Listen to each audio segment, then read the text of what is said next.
अंकित जी, इस मंगलमय मंगलाचरण के वाचन के साथ हम सीधे अपने टॉपिक पे आते हैं। जी मैम, आप स्टार्टिंग में कुछ मैसेज हो तो वो जरूर दें, नहीं तो फिर सीधा हम सत्र को गति प्रदान करें। जी, धन्यवाद नीरज जी।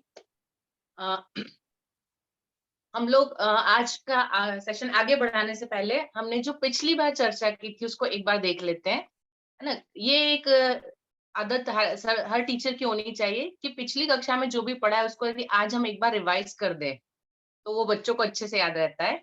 ठीक है? हम पहली स्लाइड पे चलेंगे। जी बिल्कुल। हम्म, हमने इंडिविजुअल डिफरेंसेस इसको समझाने के लिए मैंने आपको एक डेमो दिखाया था। मैंने अलग-अलग ग्लास लिए थे और पानी लिया था। आई होप सबको याद होगा demo. You can thumbs up and show me. जी, धन्यवाद। सो इंडिविजुअल डिफरेंसेस व्यक्तिगत भिन्नता में हमने सबसे पहले देखा था शारीरिक भिन्नता, कि सबके कद-काठी सबके अलग-अलग होते हैं। उस तरीके से बच्चों की प्रगति भी अलग तरीके से होती है, इसलिए उनका रिस्पॉन्स करने का तरीका भी अलग होता है। बौद्धिक क्षमता में भिन्नता, कोई ज़्यादा होशियार होता है, कोई कम होशियार होता है, कोई जल्दी याद करता है, किसी को वक़्त लगता है, अलग-अलग तरीके हैं। मनोदृष्टि की भिन्नता, उनका जो सोचने का तरीका होता है या उनकी जो मन की स्थिति होती है, कोई खुश मिजाज होता है, कोई बड़ा चुप सा शांत सा होता है, कोई हमेशा दुखी रहता है, हर छोटी बात पे दुखी होता है। तो हर एक की एक जो मनोदृष्टि होती है वो अलग-अलग होती है, अलग तरीके से बिहेव करते हैं। उपलब्धि में भिन्नता, किसने क्या उपलब्ध किया है हमको नहीं पता। कोई बहुत अच्छा स्पोर्ट्समैन है, उसने कुछ बहुत अच्छा अचीव कर लिया है, किसी ने एक्टिंग में बहुत कुछ अचीव कर लिया है। तो ऐसे बच्चों के डिफरेंसेस होते हैं और उसका इफेक्ट भी उनकी पढ़ाई पर होता है। ठीक है? नेक्स्ट पे चलेंगे नीरज जी।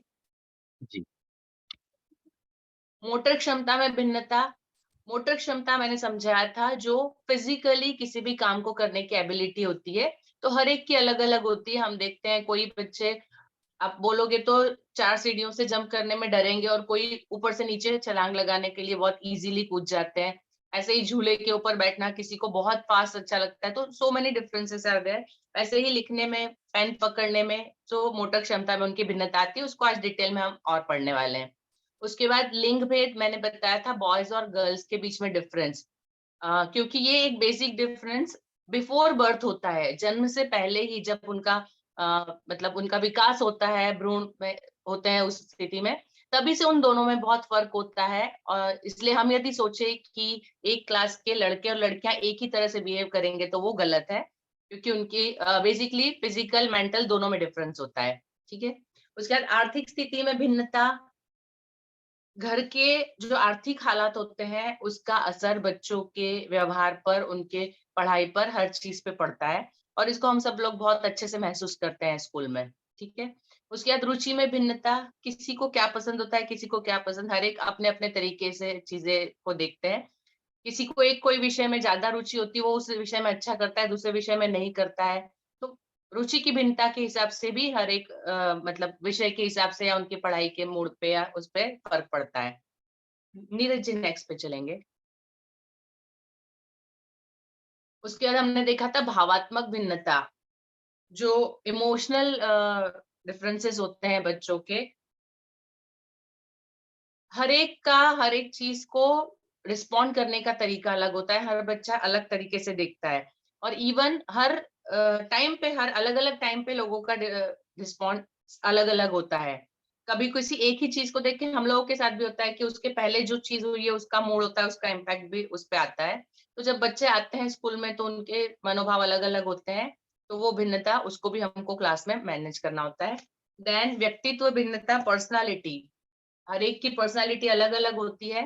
हर एक पर्सन एक स्पेसिफिक ट्रेड्स के साथ होता है और उसके ट्रेड्स को पहचान के उसके हिसाब से हमको क्लास में उसको एडजस्ट करना होता है। उसके बाद अनुभूति भिन्नता, हाउ दे फील, किसी चीज़ को वो किस तरह से लेते हैं, किस तरह से एक्सेप्ट करते हैं, उसमें भी डिफरेंस होते हैं। वातावरण, हर कोई जिस माहौल से आ रहा है, उसका इम्पैक्ट भी बच्चों के ऊपर पड़ता है। वो किस माहौल से आ रहे हैं, तो उसका इम्पैक्ट क्लास पे बहुत ज़्यादा पड़ता है। बहुत सारे लोग देखा है कि जैसे आरटी के बच्चे जब आ जाते हैं तो क्लास में बहुत सारे मतलब in case you have seen हिचकी मूवी आपने देखी हो, तो वहां पे एक जो आरटी का क्लास पूरा डिफरेंट बना के रखा था, और जो मेंटल मतलब सबके दिमाग में बना हुआ था, जो मेंटल स्टेट था कि इस तरह के बच्चे ऐसे आते हैं तो वो लोग जरूर इसी तरह के होंगे, कम पढ़े लिखे होंगे, वो आगे नहीं आ सकते। तो ये एक बेसिक वातावरण का जो इम्पैक्ट होता है वो हमेशा सामने वाले की सोच पर होता है, क्लास में भी उसका फर्क दिखता है। ठीक है, इसमें प्रतिभा या योग्यता में भिन्नता, किस बच्चे के पास क्या स्किल है वो हमको पहचानना होता है, क्योंकि हर एक के पास अलग अलग स्किल होती है, और उसकी स्किल को उसकी पढ़ाई में कैसे यूज करना हमने इसके ऊपर डिस्कस किया था। ठीक है, हर एक की प्रतिभा के हिसाब से उसको। नीरज जी नेक्स्ट में चलेंगे। उसके बाद हमने बच्चों की क्षमताएं, सबकी एबिलिटीज क्या होती है, बच्चे क्या क्या कर सकते हैं, उसके हिसाब से उसको डिस्कस किया था। अनुभूति या ज्ञान प्राप्ति, कॉग्निटिव जो है बच्चों का तरीका, जो बच्चे इसमें मैंने दो से बताया था, में ये क्वालिटीज है वो कैसे बिहेव करेंगे, नहीं है तो कैसे बिहेव करेंगे, उनके प्रॉब्लम्स क्या होंगे, और उसके सॉल्यूशन हमने डिस्कस किए थे। कॉग्निटिव वाले बहुत ज्यादा समझदार बच्चे होते हैं, या जो बिल्कुल अपना दिमाग यूज नहीं करते हैं, वो दोनों तरह के हो सकते हैं। मैंने इसमें बताया था एक एडीएचडी, उसको हमने डिटेल में डिस्कस किया था, और उसके बाद मैंने उसके बारे में आपको वीडियो भी शेयर किया था। That is clear to you.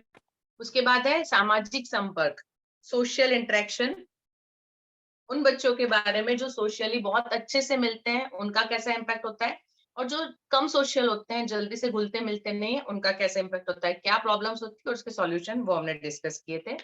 उसके बाद भाषण और भाषा, अ, मैंने बताया था भाषण और भाषा का डिफरेंस, लैंग्वेज को हम कैसे यूज करते हैं और उसका कैसे पढ़ाई पे फर्क पड़ता है, और बच्चे कैसे सीखते हैं किसी भी भाषा को, और यदि भाषा का ज्ञान उनका अच्छा है तो उसको हम पढ़ाई के लिए उसको कैसे यूज कर सकते हैं, किस तरह से, उसके लिए हमने डिस्कस किया था, और हमने यहीं पे अपना सेशन एंड किया था। ठीक है, आज हम जाएंगे शारीरिक कौशल पे। आई होप पिछला पूरा सेशन रिवाइज हो गया होगा, जो चीजें आप लोगों के दिमाग में उस वक्त अच्छे से बैठी होगी, अभी नाम आने पे रिवाइव हो गई होगी, राइट? जी मैम, हमें लगता है कि जो अभी अपन ने रिवीजन किया है तो इसमें अगर किसी के लिए कोई संशय हो या कोई कंटेंट या टॉपिक ऐसा हो जो समझ में नहीं आया हो तो वह भी पूछ ले, फिर हम नेक्स्ट जी टॉपिक पे आए। जी। जी मैम अंकित थोड़ा जी ये हैं। मोटर क्षमता, ये वाला नहीं टॉपिक समझ में नहीं आया था, मोटर क्षमता में भिन्नता। कोई बात नहीं, अभी जो आज हम शारीरिक कौशल अभी डिस्कस कर रहे हैं वो मोटर क्षमता उसमें आ रही है, we are going to discuss in detail. ठीक ओके। है, और कोई, और भी कोई बोल रहा था शायद।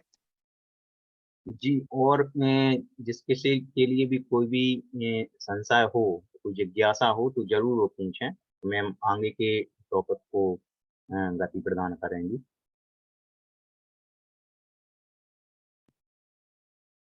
अ, चलिए मैम, हमें लगता है कि अभी किसी का कोई क्वेश्चन नहीं है जी और हम सीधे अपने कंटेंट पे चलते हैं। जी। नीरज जी, शारीरिक कौशल की मेन स्लाइड पे चलिए आगे।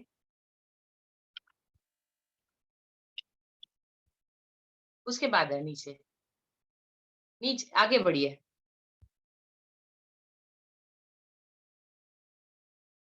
ये बारी में।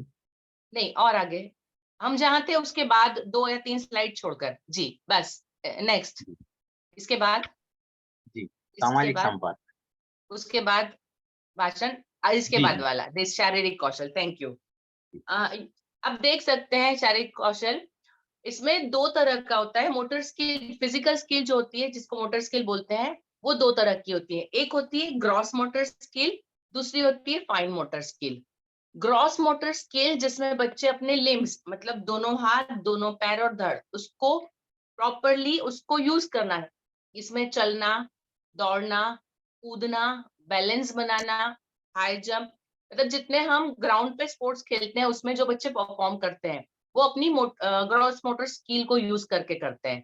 ठीक है, बच्चे को बैग उठाना नहीं आता है, कोई बच्चा ऐसा होता है कि लिखने पढ़ने में बहुत समझ, लेकिन यदि उसके बैग में 2 कॉपी ज्यादा गई तो उसे उठाया नहीं जाता है, पेरेंट्स कंप्लेन करने आते हैं कि उसका बैग हैवी और होता है, बिकॉज फिजिकली उसकी जो ग्रॉस मोटर स्किल है वो इतनी डेवलप नहीं है कि वो अपनी चीजों को हैंडल कर सके। ठीक है। और फाइन मोटर स्किल जब बच्चे अपनी फिंगर्स को और आई हैंड कोऑर्डिनेशन को यूज करके छोटी छोटी चीजों के काम करते हैं। से आपने कोई पजल दे दिया तो एग्जैक्टली उसमें उसको रखना। हम नर्सरी के बच्चों को एक बेसिकली जो गेम सिखाते हैं, सबने देखा होगा, एक चीज होती रिंग्स वाला गेम होता है, उसमें बड़ी से छोटी रिंग जमाना होता है ना। बहुत छोटे साल, 1.5 साल, 2 साल के बच्चों को ये जरूर हर एक के पास, हर बच्चे के पास होता है ये, कि उसको एक वो ऐसा मतलब ऐसा स्टैंड जैसा होता है, उसके अंदर वो रिंग, बड़े से छोटी रिंग सारी हर नर्सरी क्लास में खिलौना मिले। तो ये जो चीजें होती है उनकी फाइन मोटर स्किल के लिए, कि किसी भी एक चीज को पकड़ना, कोई चीज देखिए, मतलब हमारे लिए ये बहुत आसान है, लेकिन जो बच्चा 1.5 साल का, 2 साल का होता है, जब वो सीखता है, यदि आपने उसको ऑब्जर्व किया हो, कई बार वो चीजें देख लेता है, उस तक हाथ पहुंचना और उसको पकड़ना वो उसके लिए बहुत बड़ा टास्क होता है। उसकी आंख ने उस चीज को देखा, उसके दिमाग में ये आया कि मुझे इस चीज को छूना है, और वो अपने हाथ को मैसेज भेजता है और उसका हाथ वहां तक जाके उसको पकड़ता है, उसकी ग्रिप आती है, वो उसके वजन को ले सकता है और उसको उठा के उसको जहां रखना है वो रख सकता है।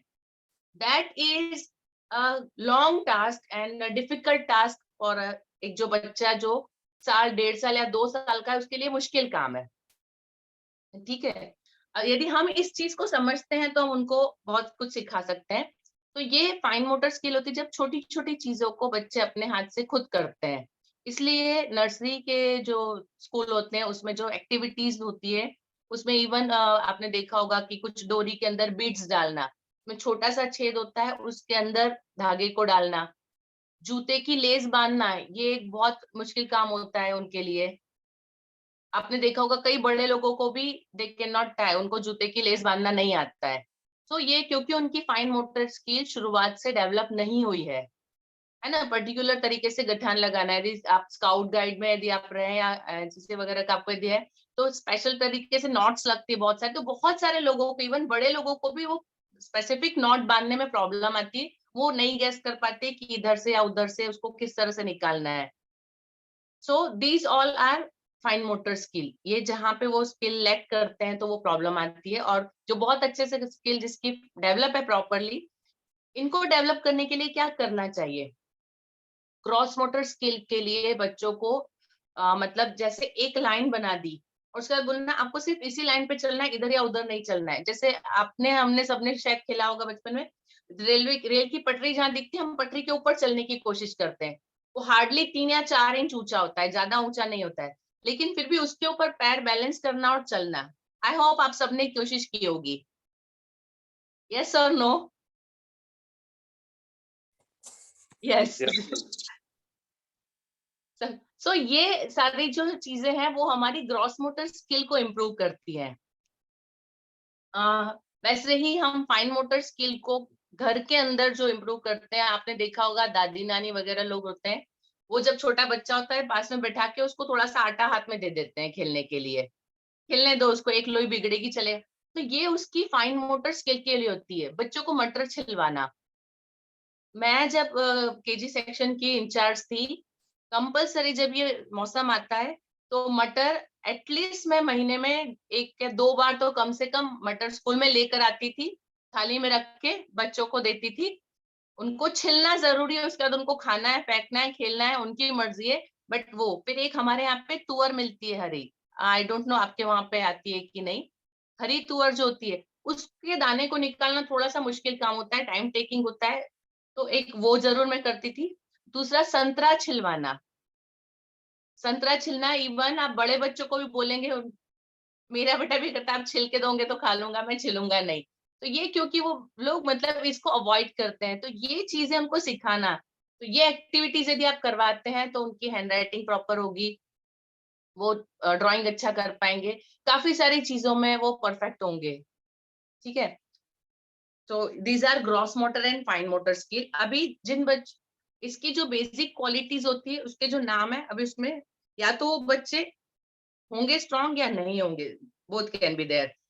एक है सहनशीलता, एंड्योरेंस, किस बच्चे में कितनी सहनशीलता है। किसी चीज को आप 10 नोटबुक एक बच्चे को पकड़ा और दूसरे बच्चे को पकड़ा, उन दोनों का रिस्पॉन्स देखना, then you can find out कि कौन कितना मतलब बर्दाश्त कर सकता है, इतना वजन या उससे ज्यादा। एक बच्चा बोलेगा 2 कुर्सी उठा के यहाँ से वहां रखना है, तो शायद 4th का बच्चा उठा के रख लेगा, एटलीस्ट 7th का बच्चा बोलेगा मुझसे नहीं उठेगी। तो ये उनके डिफरेंस होते हैं कि वो कितना बर्दाश्त कर सकते हैं, कितना वजन उठा सकते हैं। दमखम, स्टेमिना कितना है, स्ट्रेंथ, शारीरिक बल कितना है, फ्लेक्सिबिलिटी, कितनी जल्दी से अपने बॉडी को अकॉर्डिंग टू नीड वो चेंज कर लेते हैं, कहाँ कैसी जरूरत है, कैसे फ्लेक्सिबल होते हैं। पावर, कितना ताकत वो लगा सकते हैं, कहीं पे कुछ चढ़ना है, कुछ करना है यार, तो वो कितना पावर अपना अप्लाई कर सकते हैं। Speed, how they do immediately, किसी चीज को देखना, उसको समझना और तुरंत करना, उनकी स्पीड समझ के और तुरंत करना, जैसे उन्होंने सोचा है वैसे उनका बॉडी रिएक्ट करे, that is also difficult thing. उसके बाद कोऑर्डिनेशन, तालमेल या समन्वय, जैसे दीपक जी ने शायद आपको बताया था लेफ्ट और राइट ब्रेन, आपने लेफ्ट और राइट हैंड की एक्टिविटीज की थी। आप लोगों ने कोशिश की, आप लोग जो काम राइट हैंड से करते हैं उसको लेफ्ट हैंड से करें। आपने कभी अपना ब्रश, यदि आप राइट हैंड से करते हैं टूथब्रश, कभी लेफ्ट हैंड से कोशिश की? आप कॉम्ब करते हैं, कभी राइट से यूज करते हैं तो लेफ्ट से कोशिश करके देखें। बहुत सारी ऐसी चीजें होती है जो हमको नहीं पता, हम आदतन हम वही हाथ यूज करेंगे, कुछ भी होगा तो चेंज करके वही हाथ। अब जब वॉलेट खोलते हैं तो लेफ्ट से खोलेंगे, राइट से पैसा निकालेंगे, लेकिन आप उसको राइट से खोलिए और लेफ्ट से पैसा निकालिए। आप कोशिश करके देखिए इसको चेंज करने की, तो how do your body coordinate, आपको पता चलेगा। और जब आप छोटे-छोटे काम इस तरह से करेंगे तो आप शायद आगे बड़े कामों में भी मतलब your brain will be trained. उसके बाद एजिलिटी, चपलता, कितनी चपलता से, समझदारी से कैसे उसको with in fraction of second कुछ भी करना। देन बैलेंस, संतुलन बनाना। और एक्यूरेसी, विशुद्धता, कितना परफेक्टली किसी चीज को करना है। जैसे एक हम लोग बच्चों को इसे देते हैं पर्टिकुलर एक मतलब ऐसा गेम होता है, उसमें बहुत अलग अलग शेप होते हैं, वैसे ही शेप के ब्लॉक्स होते हैं, तो जैसा शेप है उसको उसी ब्लॉक को उस शेप में डालना। वो भी इसीलिए होता है कि हाउ दे आर परफेक्ट, कि एग्जैक्टली उसको, जैसे ट्रायंगल है तो वो ट्रायंगल का एंगल में ही एंगल जाने चाहिए। वो लोग ट्रायंगल को घुमा के डालेंगे, जहां पे उसकी साइड आ रही है वहां पे एंगल डालने की कोशिश करेंगे। तो बहुत सारे ऐसे चेंजेस, तो ये सारे आप उनको ऑब्जर्व कर सकते हैं, उनके डिफरेंसेस के बच्चे कहाँ प्रॉब्लम आ रहे हैं, कहाँ पे स्पेसिफिकली मतलब अच्छे हैं। That difference you can see, आप उसको समझ सकते हैं उनको देखकर। ठीक है। अभी ऐसे बच्चे जो या तो बहुत अच्छे हैं, जो इसमें फिजिकली जिनकी मोटर स्किल प्रॉपर नहीं है, उनकी जो प्रॉब्लम्स होती है, वो लोग सुनते हैं, बोलते हैं, लेकिन जिसकी फाइन मोटर अच्छी नहीं है वो लिख नहीं पाएंगे, अच्छे से लिख नहीं पाएंगे, बहुत स्लो लिखेंगे, धीरे लिखेंगे, हैंडराइटिंग इधर उधर, या लाइन कंसेप्ट नहीं आता है। जैसे 4 लाइन कंसेप्ट, यदि आपके में से कोई थर्ड फर्स्ट टू 4 के टीचर्स हैं, इंग्लिश में हम जब लिखवाते हैं उनको 4 लाइन में, और जब उसको 4 लाइन से 2 लाइन या 1 लाइन पे लेके आते हैं तो बच्चे बहुत प्रॉब्लम फेस करते हैं, प्रॉपर लाइन नहीं मेंटेन कर पाते, तो वो फाइन मोटर स्किल के प्रॉब्लम्स होते हैं। ऐसे बच्चे सुन लेंगे, सुना हुआ बोल देंगे, लेकिन बोला है वो चीज लिखना, वहां प्रॉब्लम आती है। कुछ बच्चे ऐसे होते हैं जो प्री मेच्योर बॉर्न होते हैं, मतलब उनका बर्थ बिफोर टाइम होता है, उनका बॉडी इतना डेवलप नहीं होता है। मेनी टाइम्स इट हैपेंस कि जो प्री मैच्योर बच्चे हैं उनको बहुत टाइम तक उसको वो ग्लास बॉक्स में रखा जाता है या कुछ होता है। मेरे एक मतलब कजिन है, उनका बेटा वो प्री मैच्योर था, 1 मंथ प्री मैच्योर था। तो उसको जन्म के बाद ऑलमोस्ट 1 महीने तक, जब तक उसका टाइम नहीं हुआ था तब तक उसको ग्लास बॉक्स में रखा, प्लस उसको सिरिंज पैर के अंदर एक लगा के रखी थी। अभी प्री मैच्योर बेबी ऑलरेडी उसका बॉडी ग्रोन नहीं है, और प्लस उसके अंदर जब डॉक्टर ने 1 महीने तक लगा के रखी तो उसका इम्पैक्ट 2 साल के बाद दिखाई दिया, क्योंकि जब तक बच्चा गोद में था तब तक पता नहीं चलता। जब उस बच्चे ने खड़ा होना सीखा और चलना सीखा तो उसका वो एक पैर लंगड़ा के चलता था। डॉक्टर से पूछा गया तब बाद में पता चला कि वो क्यों, क्योंकि 1 महीने तक उसके पैर के अंदर कंटिन्यूस सुई लगी हुई थी, जब से जन्म हुआ था तब से, और उसको उसी से सारा कुछ मतलब बॉटल्स चढ़ती रहती थी नाउ एंड देन। तो वो डॉक्टर ने सिरिंज निकाली नहीं थी, वो वहीं रखी थी कि बार बार उसको छेद ना करना पड़े। उनका इंटेंशन था कि बार बार छेद ना करना पड़े, जब तक वो रिकवर नहीं करता है उसको रोज बॉटल चढ़ानी होती थी। तो वहां, तो वो जो सुई वहां पे थी उसका पैर वो हो गया। वो बच्चा 12 साल तक सीधा चलना नहीं सीखा था, बहुत सारी एक्सरसाइज और बहुत सारी दवाइयां, और उसके बाद। तो इस तरह से जो कुछ एक रीजन होते हैं वो उनके ग्रॉस मोटर स्किल पे इम्पैक्ट करते हैं। आप बहुत बार देखते होंगे बहुत सारे बच्चों को कुछ प्रॉब्लम होती है, जब आप उसके डेप्थ में जाएंगे तो उसके रीजन पता चलते हैं कि ये क्यों नहीं कर पाते हैं। अभी ऐसे शारीरिक रूप से कुछ बच्चे कमजोर होते हैं, बट मेंटली वो बहुत स्ट्रांग होते हैं। एक एग्जाम्पल है, नर्सरी क्लास में, think she was 4 years girl, Mansi करके एक लड़की थी छोटी सी, पूरे स्कूल में वो फेमस थी as butterfly. She was, because she was doing like this always. जब भी कोई आता कुछ बोलता, वो जब खुश होती या बहुत दुखी होती, she use to put her hands like this, ऐसे बस उसके मूवमेंट चालू हो जाते थे। तो उसको सब लोग बटरफ्लाई, कोई किसी को भी देख के बहुत खुश हो जाती तो हाथ शुरू, यदि किसी ने कुछ डांट दिया तो फिर हाथ शुरू। भी शुरुआत में तो मुझे भी इतना समझ नहीं आया, हम लोग ऐसे लेते हैं कि होती है आदत बच्चों की, उसको नॉर्मली हम लेते हैं। जब उसके साथ थोड़ा टाइम गया, जब काम किया, मैंने ऑब्जर्व किया, यदि मैं उसको मतलब क्लास में हम लोगों ने एक बार कोई चीज बताई है, दूसरे दिन आपसे उससे पूछिए, as it is word to word वो बता देगी। बोलने में उसको कहीं प्रॉब्लम नहीं, तुरंत बताएगी, सब याद रहता था, उसकी मेमोरी बहुत अच्छी थी, प्रोनाउंसिएशन भी बहुत अच्छा था। एग्जैक्ट, नर्सरी के बच्चे शायद बहुत सारे वर्ड्स होते हैं कि वो तुतला के बोलते हैं, एवरीथिंग वाज फाइन। लेकिन जहां उसको खेलने के लिए भेजा, क्लास से एवरीडे उनका आधा घंटा खेलने का होता था, बाहर जाने का नाम आया कि उसका हाथ हिलाना चालू, और यदि मैं हूं या कोई दूसरी टीचर है तो उनके साथ उनका पल्लू पकड़ के खड़े हो जाना है, उसने बाहर नहीं जाना। उसको यदि उसको साथ में लेके भी गए तो वो सबके साथ दौड़ना चलना, उसको डर लगता था, वो खड़ी रहती थी एक जगह। धीरे धीरे मैंने उसको ऑब्जर्व किया, 6-8 महीने तक उसको बहुत ऑब्जर्व किया, हर एक एक्टिविटी में, जैसे हम जितने गेम खिलाते हैं, कुछ रखना है करना है, मुझे समझ में आया कि उसको कुछ ग्रॉस मोटर के प्रॉब्लम्स हैं। उसके बाद मैंने पेरेंट्स को बुलाया, एक बार 2 बार उनसे बात की, तो बोले नहीं नहीं मैम ऐसा कुछ नहीं है, वो तो छोटी है, ये है वो है। क्योंकि अकेली लड़की थी घर में, पेरेंट्स उसको हर चीज में, 2.5-3 साल का बच्चा है तो हर कोई मतलब प्यार से संभाल के, और पहली अकेली बच्ची थी तो हम जैसे हेल्प, बहुत सारी हेल्प करते हैं, बच्चों को अकेला नहीं छोड़ते, तो वो वैसे ही पैम्पर होती रहती थी। 6-8 महीने हो गए, बहुत ज्यादा प्रॉब्लम हो गया। एक दिन मैंने, सैटरडे को हमारे बच्चे नहीं आते, उस दिन मैंने स्पेशली उसकी मम्मी को बुलाया और 2 घंटे अपने निकाले। मैंने उनको सामने बिठाया, मैंने कहा आप एज अ मदर देखते हो, मैं एज अ टीचर देखती हूँ, अभी मैं आज वो सारी चीजें उससे करवाऊंगी जो मैं स्कूल में रोज उससे करवाती हूँ, और मैं आपको दिखाना चाहती हूँ कि उसको कहाँ कहाँ प्रॉब्लम होती है। उसके बाद उसको मैंने सारी चीजें, सारे गेम खिलवाए, जितने चीजें हम, मैं मेरे पास गेम्स थे सारे टेबल पे मैंने रखे, हर चीज उससे करवाई, और जहां जहां उसको प्रॉब्लम हो रही थी उसकी मम्मी को बताया। After 2 hours mother started crying, उन्होंने रोना शुरू कर दिया। बोले मुझे आज तक पता ही नहीं था कि मेरी बेटी को प्रॉब्लम है, ऐसा कुछ है। उसके बाद वो डॉक्टर के पास गए, डॉक्टर ने उसको चेक किया और उन्होंने बताया कि फिजिकली वो अंडरग्रोन है, बहुत प्रॉब्लम है उसको। और डॉक्टर ने उनको यहाँ तक कहा कि आपको उसको स्पेशल स्कूल में डालना पड़ेगा, नॉर्मल स्कूल में ये बच्ची नहीं पढ़ सकती सारे बच्चों के साथ। जब उसको 2 साल के लिए स्पेशल स्कूल में डालना पड़ा, जहाँ पे उसको स्पेशल टीचर होते थे जो उसको फिजिकली हैंडल करते थे।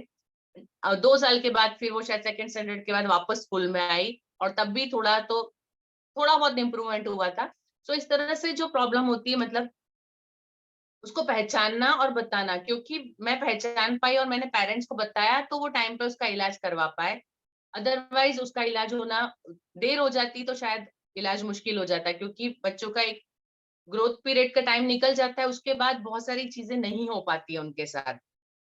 तो एज अ टीचर, यदि आपको कहीं लगता है कि कोई बच्चा स्पेसिफिकली कुछ अलग बिहेव कर रहा है, नॉर्मल नहीं है, तो वहां पे उसको ध्यान देना, ऑब्जर्व करना, ये हमारी ड्यूटी में आ जाता है कई बार। ठीक है। अभी ऐसे कुछ बच्चे जो होते हैं वो आप कैसे ऑब्जर्व करेंगे, कुछ स्पेसिफिक एक्शन वो बार बार करते हैं, जैसे मैंने बताया कि वो हाथ ऐसे मूव कर रही थी, ठीक है। कुछ स्पेसिफिक एक्शन वो जब भी उनका ऐसा इमोशनल आएगा, जहां पे उनको प्रॉब्लम आएगी, उनको लगता है कि ये नहीं कर सकते, तो वो पर्टिकुलर एक ही टाइप का रिएक्शन देना शुरू करेंगे, हंसने लगेंगे, रोने लगेंगे, कुछ पर्टिकुलर हैंड मूवमेंट्स करेंगे, उनका एक जगह जाके बैठ जाना, मतलब कोई भी बिहेवियर उनका हो सकता है। तो दैट एज अ टीचर आपको उसको देखना है, ठीक है। इसके बाद जो ग्रॉस मोटर के प्रॉब्लम वाले होते हैं, उनका एक सबसे बड़ा प्रॉब्लम होता है लेफ्ट एंड राइट, दायां बायां उनको नहीं समझ आता है। जैसे मैंने अभी आपसे कहा कि आप लोग जो काम बाएं से करते हैं दाएं से करते हैं, वो आदत अनुसार कर लेते हैं, या कई बार उनको पता ही नहीं होता है कि वो किस हाथ से करते हैं। हमको बच्चों को वैसे तो नॉर्मली बताना पड़ता है कि आप जिस हाथ से खाते हो या लिखते हो, आप राइट हैंडी हो तो ये राइट हैंड है। तो जो ग्रॉस मोटर वाले प्रॉब्लम वाले बच्चे होते हैं, they can not recognise right and left. Eye hand coordination भी उनका बहुत ज्यादा प्रॉब्लम में होता है। अभी ऐसे बच्चों को कैसे हेल्प करेंगे हम, क्या उनकी नीड्स है? तो फिजिकल एक्टिविटीज, और फिजिकल एक्टिविटीज जितना आप डिफरेंट तरीके से कर सके, मैं कोशिश करूंगी अगले वीक में इस तरह से हर एक के ऊपर से जितने मेरे पास वीडियोस हैं आपको शेयर करने की। तो फिजिकल एक्टिविटी किस किस तरह की हो सकती है, बहुत सारे तरीके हैं आजकल, तो मतलब आप नेट पे सर्च करें, मैं शेयर करूंगी तो आपको जैसे कुछ लाइन बना देना, कुछ सिंबल्स बनाना, और उस सिंबल के हिसाब से उन बच्चों को रिएक्ट करना। इस तरह की फिजिकल एक्टिविटी है, उनका रनिंग है, और जो हम गेम्स खिलाते हैं, तो इस तरह के गेम्स उन बच्चों को स्पेसिफिकली जिनको प्रॉब्लम है उनको खिलाए जाए, उनको ज्यादा मौका दिया जाए, और बैलेंस वाले गेम्स उनके थोड़े से ज्यादा हो, ये देखना रहेगा। अभी जो फाइन मोटर स्किल वाले हैं, जैसे मैंने बताया कि आटा जैसे देते थे, तो हम लोग स्कूल में उनको क्ले वगैरह दे सकते हैं। यदि आपको लगता है कि बच्चे बड़े हैं, बड़ी क्लास है, आप उसको प्रैक्टिकली क्ले वगैरह करना है, ये चीज नहीं कर सकते हैं, तो आप एक काम करिए, आप पेरेंट्स को बुलाइए और उनको बताइए कि आपका बच्चा है जो फाइन मोटर स्किल प्रॉपर नहीं है उसका, वो अपने फिंगर्स अच्छे से यूज नहीं कर सकता, तो उसको आप घर पे इस तरह से क्ले करके दीजिए, या इस तरह से उसको टाइम दीजिए कि वो चीजें यूज करे और थोड़ा सा उसकी एक्सरसाइज हो। जो पॉसिबल हमारा स्कूल में नहीं था, तो एटलीस्ट पेरेंट्स उस बात को समझेंगे और कर पाएंगे। उनको मिट्टी से खिलाना, रेती में खिलाना, हम बच्चे थे तो हम लोग रेती के अंदर घर बनाना और ये करना, तो ये सारे इसी फाइन मोटर स्किल के लिए होते हैं। उसके अलावा जिक्सॉ पजल जमाना है, ठीक है, कोई भी पजल को फिक्स करना, कोई टूल से अलग अलग चीजें उनको जोड़ के पूरा कोई ये शेप बनाना, इस तरह के। फिर स्क्रैचिंग करना, स्क्रैच करना, जैसे हम लोग कार्ड्स के स्क्रैच करते, पहले बहुत चलता था कि उसके ऊपर कोई एक कलर होता है, उसको हटा के नीचे क्या है वो देखना, तो वो स्क्रैच करना भी फाइन मोटर स्किल के लिए होता है। उसके लिए आप ये कर सकते हैं, वैक्स कलर्स होते हैं, उसको नीचे शीट के ऊपर बहुत सारे वैक्स कलर से पूरा फिल कर दीजिए। उसके बाद ऊपर कोई भी एक पोस्टर कलर लगा दीजिए, वाटर कलर वाला पोस्टर कलर उसको, और देन उसके बाद कोई भी कॉइन या कुछ लेके बच्चों को बोलिए इस पे स्क्रैच करके आप ड्राइंग बनाइए। स्क्रैच के ये ड्राइंग की टेक्निक होती है, तो वो टेक्निक बच्चों से करवाइए, तो वो फाइन मोटर स्किल के लिए बहुत अच्छी होती है। उसके बाद ऑरिगेमी, पेपर्स फोल्ड करके अलग अलग चीजें बनाना, बोर्ड तो हम सबने बनाई होगी, तो ऐसे बहुत अलग अलग चीजें, पक्षी बनाना और जो भी मतलब बॉल्स वगैरह कुछ। उसके बाद स्टिक गेम होता है, स्टिक्स बहुत सारी होती है, उसको ऐसा खड़ा पकड़ा जाता है, आई होप आप सबने देखा होगा।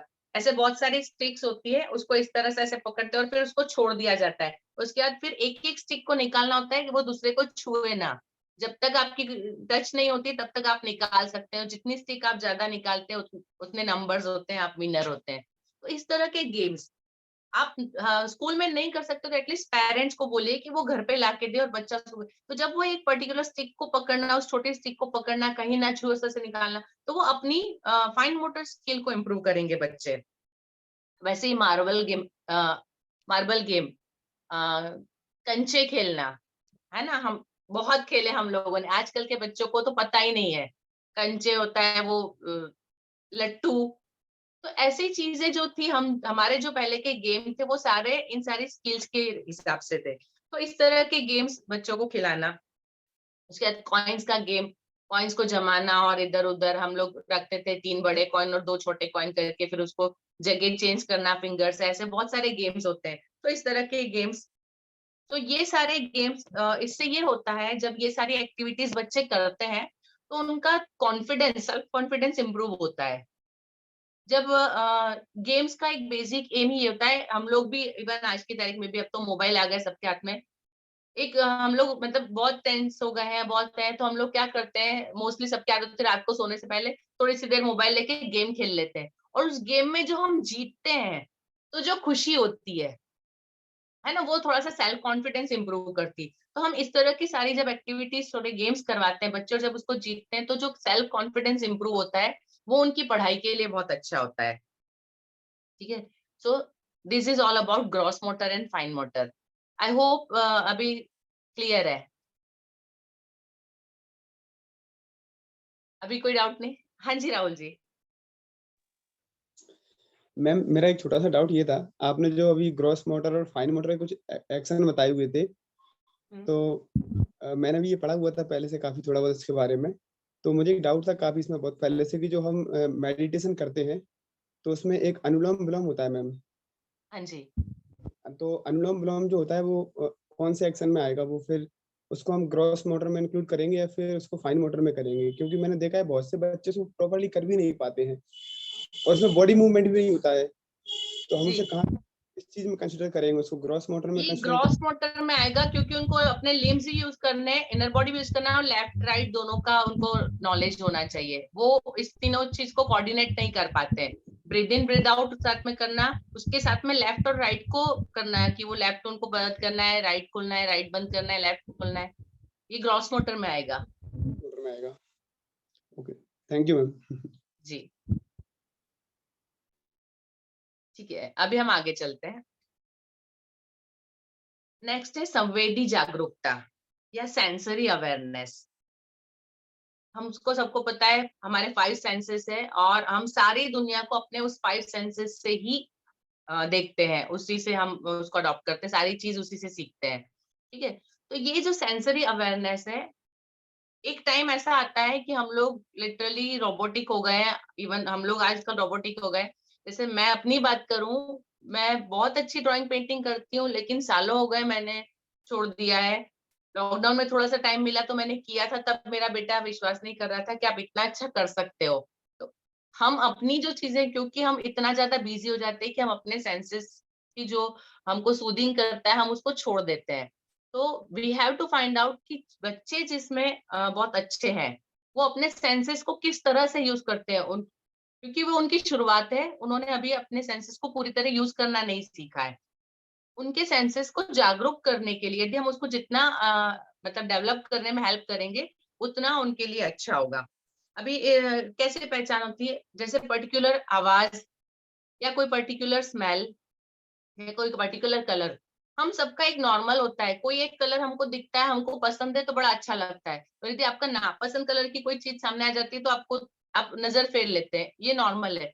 कुछ स्मेल यदि आपको मतलब जैसे आपका फेवरेट खाना है, आप घर में एंटर हुए और उस खाने की खुशबू आई तो आपका मूड तुरंत चेंज हो जाता है ना, सडनली। मतलब आप कितना भी टेंशन है, आप कितना भी गुस्से में है, कोई भी मतलब स्टेट है आपके, वो सारी चेंज हो जाएगी क्योंकि वो पर्टिकुलर खुशबू आपको अट्रैक्ट करती है। तो इस तरह से जो सेंसेस हमारे होते हैं वो हमारे मूड पे, हमारी मेंटल एबिलिटी पे बहुत ज्यादा असर डालते हैं। आपने देखा होगा बच्चों को, बच्चे हवा में हाथ पैर मारते रहते हैं क्योंकि जब उनका बर्थ होता है तब उनको सिर्फ अंधेरा उजाला दिखता है। न्यूबॉर्न बेबी होते हैं, आपने देखा होगा बच्चा 2-2.5 महीने का होता है तब आंखें स्थिर करना सीखता है ना, वो आईज को कहीं पे स्टडी करके उसको वो लाइट को कैच करना सीखता है। ग्रेजुअली वो लोग कलर पहचानना धीरे धीरे सीखते हैं, उनको कलर रिकॉग्निशन करने में 5-7 साल लग जाते हैं।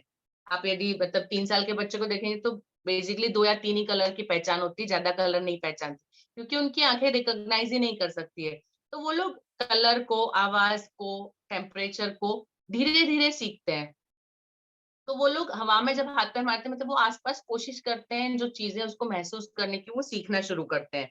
और ये आदत यदि मतलब किसी के सेंसेस ज्यादा डेवलप नहीं हुए तो वो बच्चे आप देखना केजी सेक्शन के और first standard even first second तक मैंने बच्चों को देखा है, उनका बिहेवियर कुछ ऑड होता है।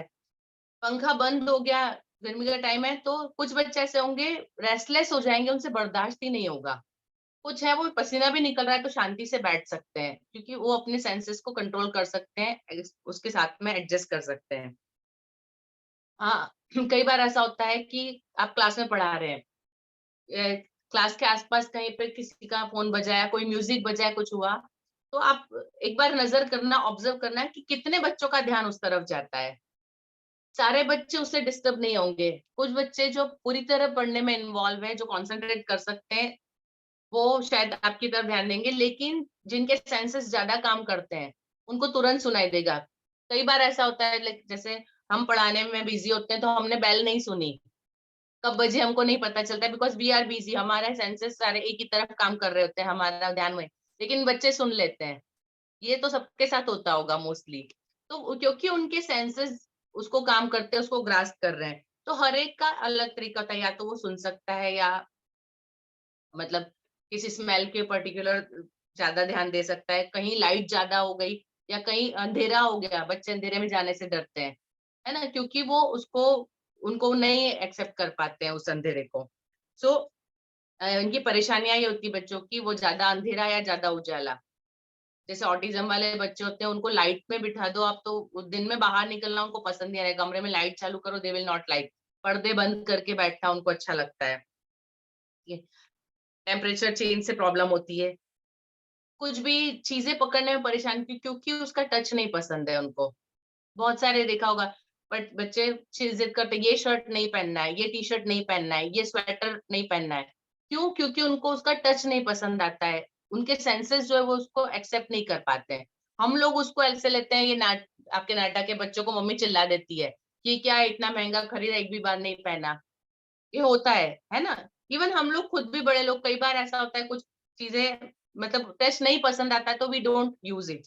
तो उसके अलावा किसी एक संवेदना को वो लोग ज्यादा महत्व देते हैं। उनको यदि कोई मतलब कोई एक चीज पसंद है, गाना सुनना पसंद है, तो वो उसी की तरफ ज्यादा ध्यान देंगे, जब ऐसा होगा तभी ध्यान देंगे, अदरवाइज नहीं देंगे। उसके अलावा ऐसे बच्चे डे ड्रीमर होते हैं, उनका यदि कोई एक सेंस ज्यादा काम कर रहा है, उससे रिलेटेड आसपास जो भी चीजें, सिर्फ उसकी तरफ ध्यान उसको ग्रास्प करेंगे, बाकी दूसरी चीजों को अवॉइड करेंगे। तो we call them day dreamer, की ध्यान कहीं और होता है, क्योंकि उनका एक ही सेंस काम कर रहा है, इसलिए वो बाकी सेंसेस के, हम बोलते हैं आपको दिख नहीं रहा है ये क्या है, लेकिन दिख नहीं रहा है, उसका ध्यान नहीं है, क्योंकि वो सिर्फ सुनने में लगा हुआ है। इट मे बी, या वो सुन रहा है मतलब, या वो सुनता नहीं है, वो कहीं पे देख रहा है, वो कुछ कर रहा है, और आप कितना भी उसका आवाज लगा के बुलाए बच्चे को, पर उसका ध्यान नहीं होता, वो आपकी तरफ नहीं देखेगा, उसको बाजू वाला बच्चा बोलेगा आपको सर मैम बुला रहे हैं, तब वो देखते हैं। तो ये उनके सेंसेस की वजह से होता है। ठीक है, अभी इसको हम क्या कर सकते हैं? बहुत सारे ऐसे गेम्स होते हैं जो उनके सेंस ऑर्गन को इम्प्रूव कर सकते हैं। तो पर्टिकुलर हम जो सेंस उनका इम्प्रूव करना चाहे वो भी कर सकते हैं। आप उनको, यदि उनका विजुअल सेंस अच्छा करना है तो ऐसे गेम खिलाइए जिनमें उनको देखने की जरूरत पड़े। यदि उनका ऑडिटरी करना है तो उनको कुछ सुनाइए, पर्टिकुलर आवाजें, पर्टिकुलर सॉन्ग। जैसे मैंने किया 7th स्टैंडर्ड में, अभी मेरा चैप्टर था अ, भक्ति मूवमेंट जो चला था उसके बारे में। तो उसमें सारे कबीर और Raidas and Meera and all सबके नाम आए, सब कुछ आया। अभी प्रॉब्लम ये है, आजकल के बच्चों ने ना भजन सुना है कहीं, क्योंकि वो उनके पास ना ऐसा मौका होता है, ना कोई घर में इतना बजाता है, घर में बज रहा है तो वो ध्यान नहीं देते। तो उनको नहीं पता था कि ये भजन क्या होते हैं, कोई किसी एक को जानता है, किसी ने कहीं एक का सुना है, ज्यादा चीजें नहीं पता। मैंने 1 हफ्ते तक ये किया था, हर रोज एक एक उसके भजन, और मैं अनाउंस करती थी, आज कबीर का भजन है, आज मीरा का है, आज रैदास का है, एवरीडे 7 दिन तक अलग अलग सुना है, और बच्चों को बताए। और फिर मैंने कहा कि अब आपने सबको सुना है, अब घर जाके थोड़े से और ढूंढिए, और अब आप पहचान पाएंगे कि मीरा के भजन तो किस तरह के होते हैं। अभी कहीं भी दूसरा भी कोई मीरा का भजन बजेगा तो आप पहचान पाओगे कि ये मीरा ने लिखा है। वो स्पेसिफिकली उनकी, उनको जगाना, उसको बोलने की जरूरत नहीं थी, उसको मैंने सुना के किया। मेरे मतलब मेरे पूरी स्कूल ने 1 to 7 सारे बच्चों, 1300 बच्चों ने, सबने सुने हर रोज। तो वो सबके दिमाग में कहीं ना कहीं वो बैठेगा, क्योंकि हर रोज 8 दिन तक चलता रहा। रोज उनको पता था कि इसके पहले प्रिंसिपल मैम की अनाउंसमेंट आएगी, बच्चे दूसरे मतलब क्लास में जाओ तो मैम कल किसका भजन सुनाएंगे आप। तो ये मतलब उनमें, तो उनके सेंसेस को जगाने के लिए हमको कुछ अलग अलग काम करें, और हमको ढूंढना है कि कौन सा मैक्सिमम पॉसिबल वे है कि हम इजीली कर पाए, क्योंकि हर चीज प्रैक्टिकली करना पॉसिबल कैसे होगा वो देखना पड़ता है। एग्जैक्टली हम जैसा सोचते हैं वैसे नहीं हो पाता है। अब इनको बहुत सारे गेम्स आप अलग अलग करके, जैसे उनको आंखें बंद करके कुछ टच करवाना, ऐसे गेम 2-5 मिनट के लिए आप कुछ ऐसी चीजें क्लास में कहीं कहीं कर सकते हैं, या ऐसे गेम बता दीजिए कि जब वो फ्री टाइम है तब वो लोग खेल सके या बच्चे आपस में कर सके। ठीक है, आंखें बंद करके टच करके पहचानना, किसी स्मेल को पहचानना, या किसी आवाज को पहचानना, कुछ अलग अलग चीजों से आवाज करिए। वो पहचानना किस तरह से होता है। या उनको बताइए, जैसे बादल देखो, उनको बोलिए कि बादल देख के उसका कौन सा आकार बन रहा है वो ढूंढना। तो जब बच्चा इस तरह से करता है तो वो पूरा कॉन्सेंट्रेट उस पे, तो वो उसको देखना, उसको महसूस करना, शेप को पहचानना, बहुत सारे सेंसेस उसके एक साथ उसके लिए काम करेंगे। ठीक है। उसके बाद हम ये कर सकते हैं, हमारा जी जितना भी मतलब जानकारी जो है, बहुत सारी चीजें पोयम के थ्रू या ऐसे मिल जाती है, तो उनको उस तरह से सिखाना। ठीक है। उसके बाद बच्चों को बताना कि आपने जो फील किया उसको वर्ड्स में एक्सप्रेस करो। जैसे कल बारिश हुई थी, पहली बारिश हुई थी, ऐसे जो कुछ चेंजेस होते हैं, बहुत ठंड हो गई थी या बहुत गर्मी लग रही थी, तो मैं बच्चों से जनरली पूछती हूँ कि आप इसको वर्ड्स में एक्सप्रेस करिए कि आपने क्या फील किया। उनकी जितने सेंसेस है, जब उसको वर्ड में बताएंगे तो वो उसको ज्यादा अच्छे से समझ पाएंगे। हम भी देखते हैं, हम लोग जब सिखाते हैं तब हम ज्यादा सीखते हैं, या कुछ बताते हैं तब ज्यादा क्लियर होता है कंपैरेटिव कि हम जब उसको समझते हैं या सीखते हैं। तो उनको थोड़ा सा मौका दीजिए कि वो लोग जो भी फील करते हैं उसको बता पाए। ठीक है। अभी इसके बाद मैंने आप लोगों के लिए एक गेम रखी है, ब्रेन गेम है। आप सबके पास कॉपी पेन है? अच्छा, अभी कॉपी पेन को हाथ नहीं लगाना है, जब मैं ओवर बोलूंगी उसके बाद कॉपी पेन को यूज करना है। ठीक है। जी मेरा एक गेम इस चीज तरह से, और, इट इज, जी एक यू कैन चीज कॉल और इट अभी ब्रेन गेम जिन्होंने, और memory.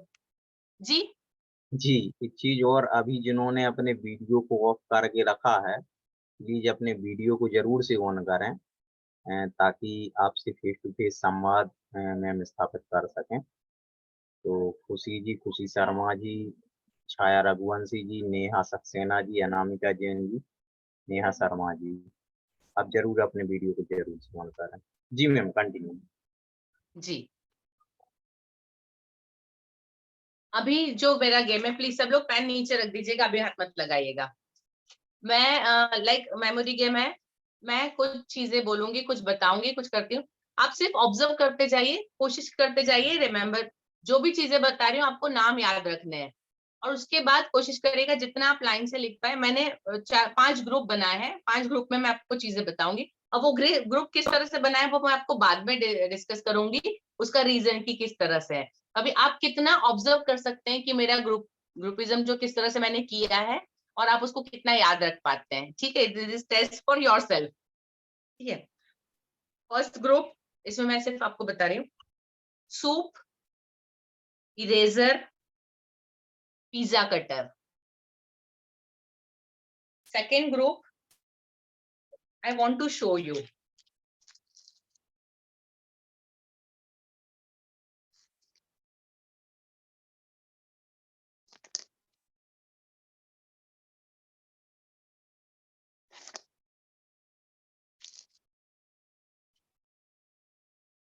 Now third, I want you to read. आप पढ़ सकते हैं?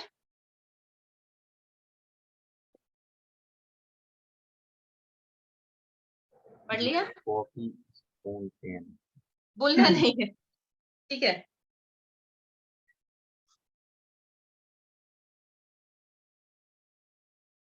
नेक्स्ट है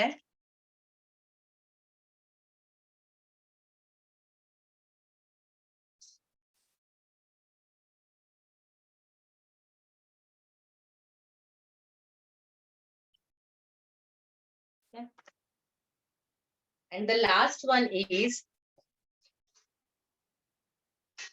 चीज,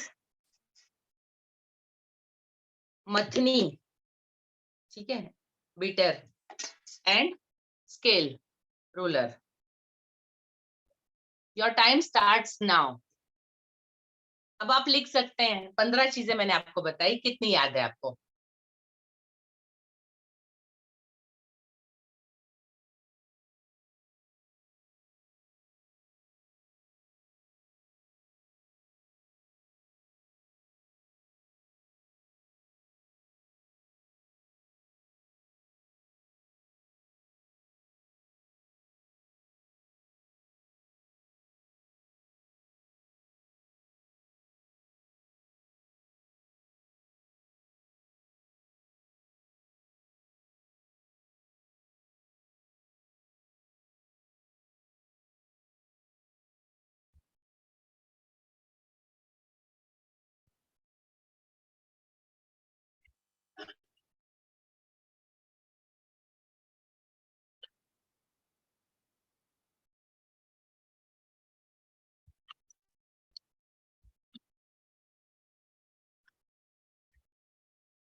सारिका जी हो गया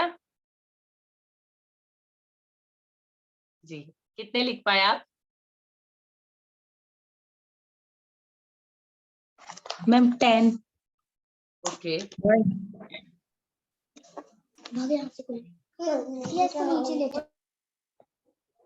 गोविंद जी क्या हो गया? जी राजेश सर मुस्कुरा रहे हैं, शायद उन्होंने 15 के 15 लिख लिए हैं। हेलो नमस्कार नमस्कार मैम, जय जिनेन्द्र। हेलो हाँ जी जी जय मैम, कुमार। मैं जी, यही मीटिंग छोड़ रहा हूँ, थोड़ा आवश्यक कार्य आ गया है, मैं हॉस्पिटल बैठा हूँ थोड़ा। कोई बात नहीं, चलिए ठीक है मैम, सॉरी। कोई बात नहीं। अब बाकी का वीडियो में देख लीजिएगा। बिल्कुल मैम, बिल्कुल। जी,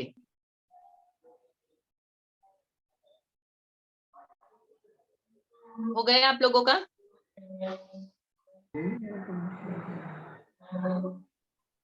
विधि जी फाइट चल रही है अभी? मैम हो गया है। ओके, चलिए अभी मैं आपको इसके जवाब भी बताती हूँ। आपने जो जवाब लिखे है उसके आगे मैं जो 1 2 3 4 5 बता रही हूँ उसके आगे नंबर लिखते जाइएगा, उसके बाद ताकि आप उसको प्रॉपरली मतलब कैलकुलेट कर पाए एग्जैक्टली कैसे आप करते हैं। सबसे पहले मैंने कहा था, मैंने सिर्फ कहा था 1 नंबर में soup, eraser and pizza cutter, ये मैंने बोला था, दिखाया नहीं था। ठीक है, यदि आपने लिखा है इसको तो 1 नंबर डालिएगा। उसके बाद मैंने आपको दिखाई थी चॉकलेट, छलनी और स्टेपलर, ये मैंने सिर्फ दिखाया था। 2 नंबर डालिएगा यदि इसको किया है तो। तीसरे नंबर पे मैंने लिखा हुआ बताया था आपको कॉफी, चम्मच और पेन। ठीक है, इसको 3 नंबर डालिएगा जितनी यदि आपने लिख लिया है तो। उसके बाद 4th नंबर पे मैंने आपको लिखा हुआ तो दिखाया था, उसके साथ साथ मैंने आपको चीजें दिखाई थी। बाउल था, पेंसिल और बिस्किट, राइट? इसको 4 नंबर डालिएगा। और 5 नंबर पे मैंने कहा था, नाम लिया था और चीज बताया था, मथनी बताई थी और रूलर बताया था। ठीक है, अभी 1 नंबर सिर्फ मैंने कहा था, आपने सुना था। आप अपने आप को कैलकुलेट करिए कि आपने सिर्फ सुना हुआ कितना याद रखा। सेकेंड नंबर मैंने आपको सिर्फ चीजें दिखाई थी, बोला नहीं था, विजुअल ओनली। ठीक है, आप विजुअल कितना याद रख सके। तीसरा मैंने सिर्फ वर्ड्स लिखे थे, आपने सिर्फ वो पढ़े हैं और उसको याद रखा, तो आप वर्डिंग लिखा हुआ वर्बल कितना याद रख सकते हैं। चौथा जो था वो मैंने words as well as original thing, तो आपके 2 सेंसेस एक साथ काम कर रहे थे, आपने पढ़ा भी और उस चीज को फिजिकली देखा भी। ठीक है, 2 चीजें एक साथ की। और लास्ट वाले में आपने सुना और देखा, मैंने नाम बोले थे उसके और मैंने चीज दिखाई थी। ठीक है, अभी कौन सा कितना याद रख सके आप अपने आप को ग्रेड कर सकते हैं, किसी को बताने की जरूरत नहीं है। आप मतलब हम कोई मार्किंग यहाँ नहीं कर रहे हैं, ये सिर्फ इसलिए आपको बताया कि आप पहले अपने आप को पहचाने कि आप किस तरह के लर्नर हैं। ठीक है, सो आप अपने आप को पहचान पाएंगे तो आप बच्चों को भी पहचानने में इजी रहेगा। तो अब हम आगे ये डिस्कस करने वाले हैं। नीरज जी हम नेक्स्ट स्लाइड पे चलेंगे।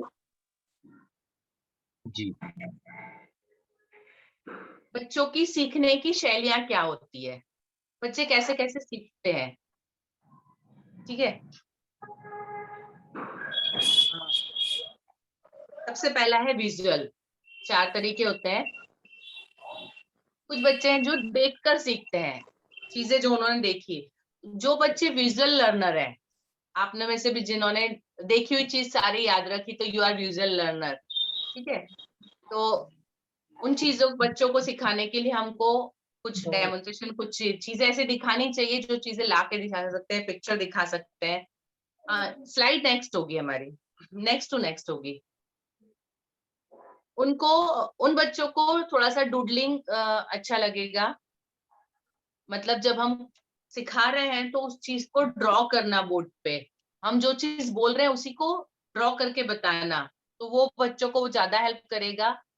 ये मेरी आदत है क्योंकि मेरा ड्राइंग का शौक है, इसलिए मैं जब भी क्लास में पढ़ाती भी होती हूँ तो चौक मेरे हाथ में होता है, और जितनी मैक्सिमम चीजें पॉसिबल है मैं ड्रॉ करके सिखाती हूँ।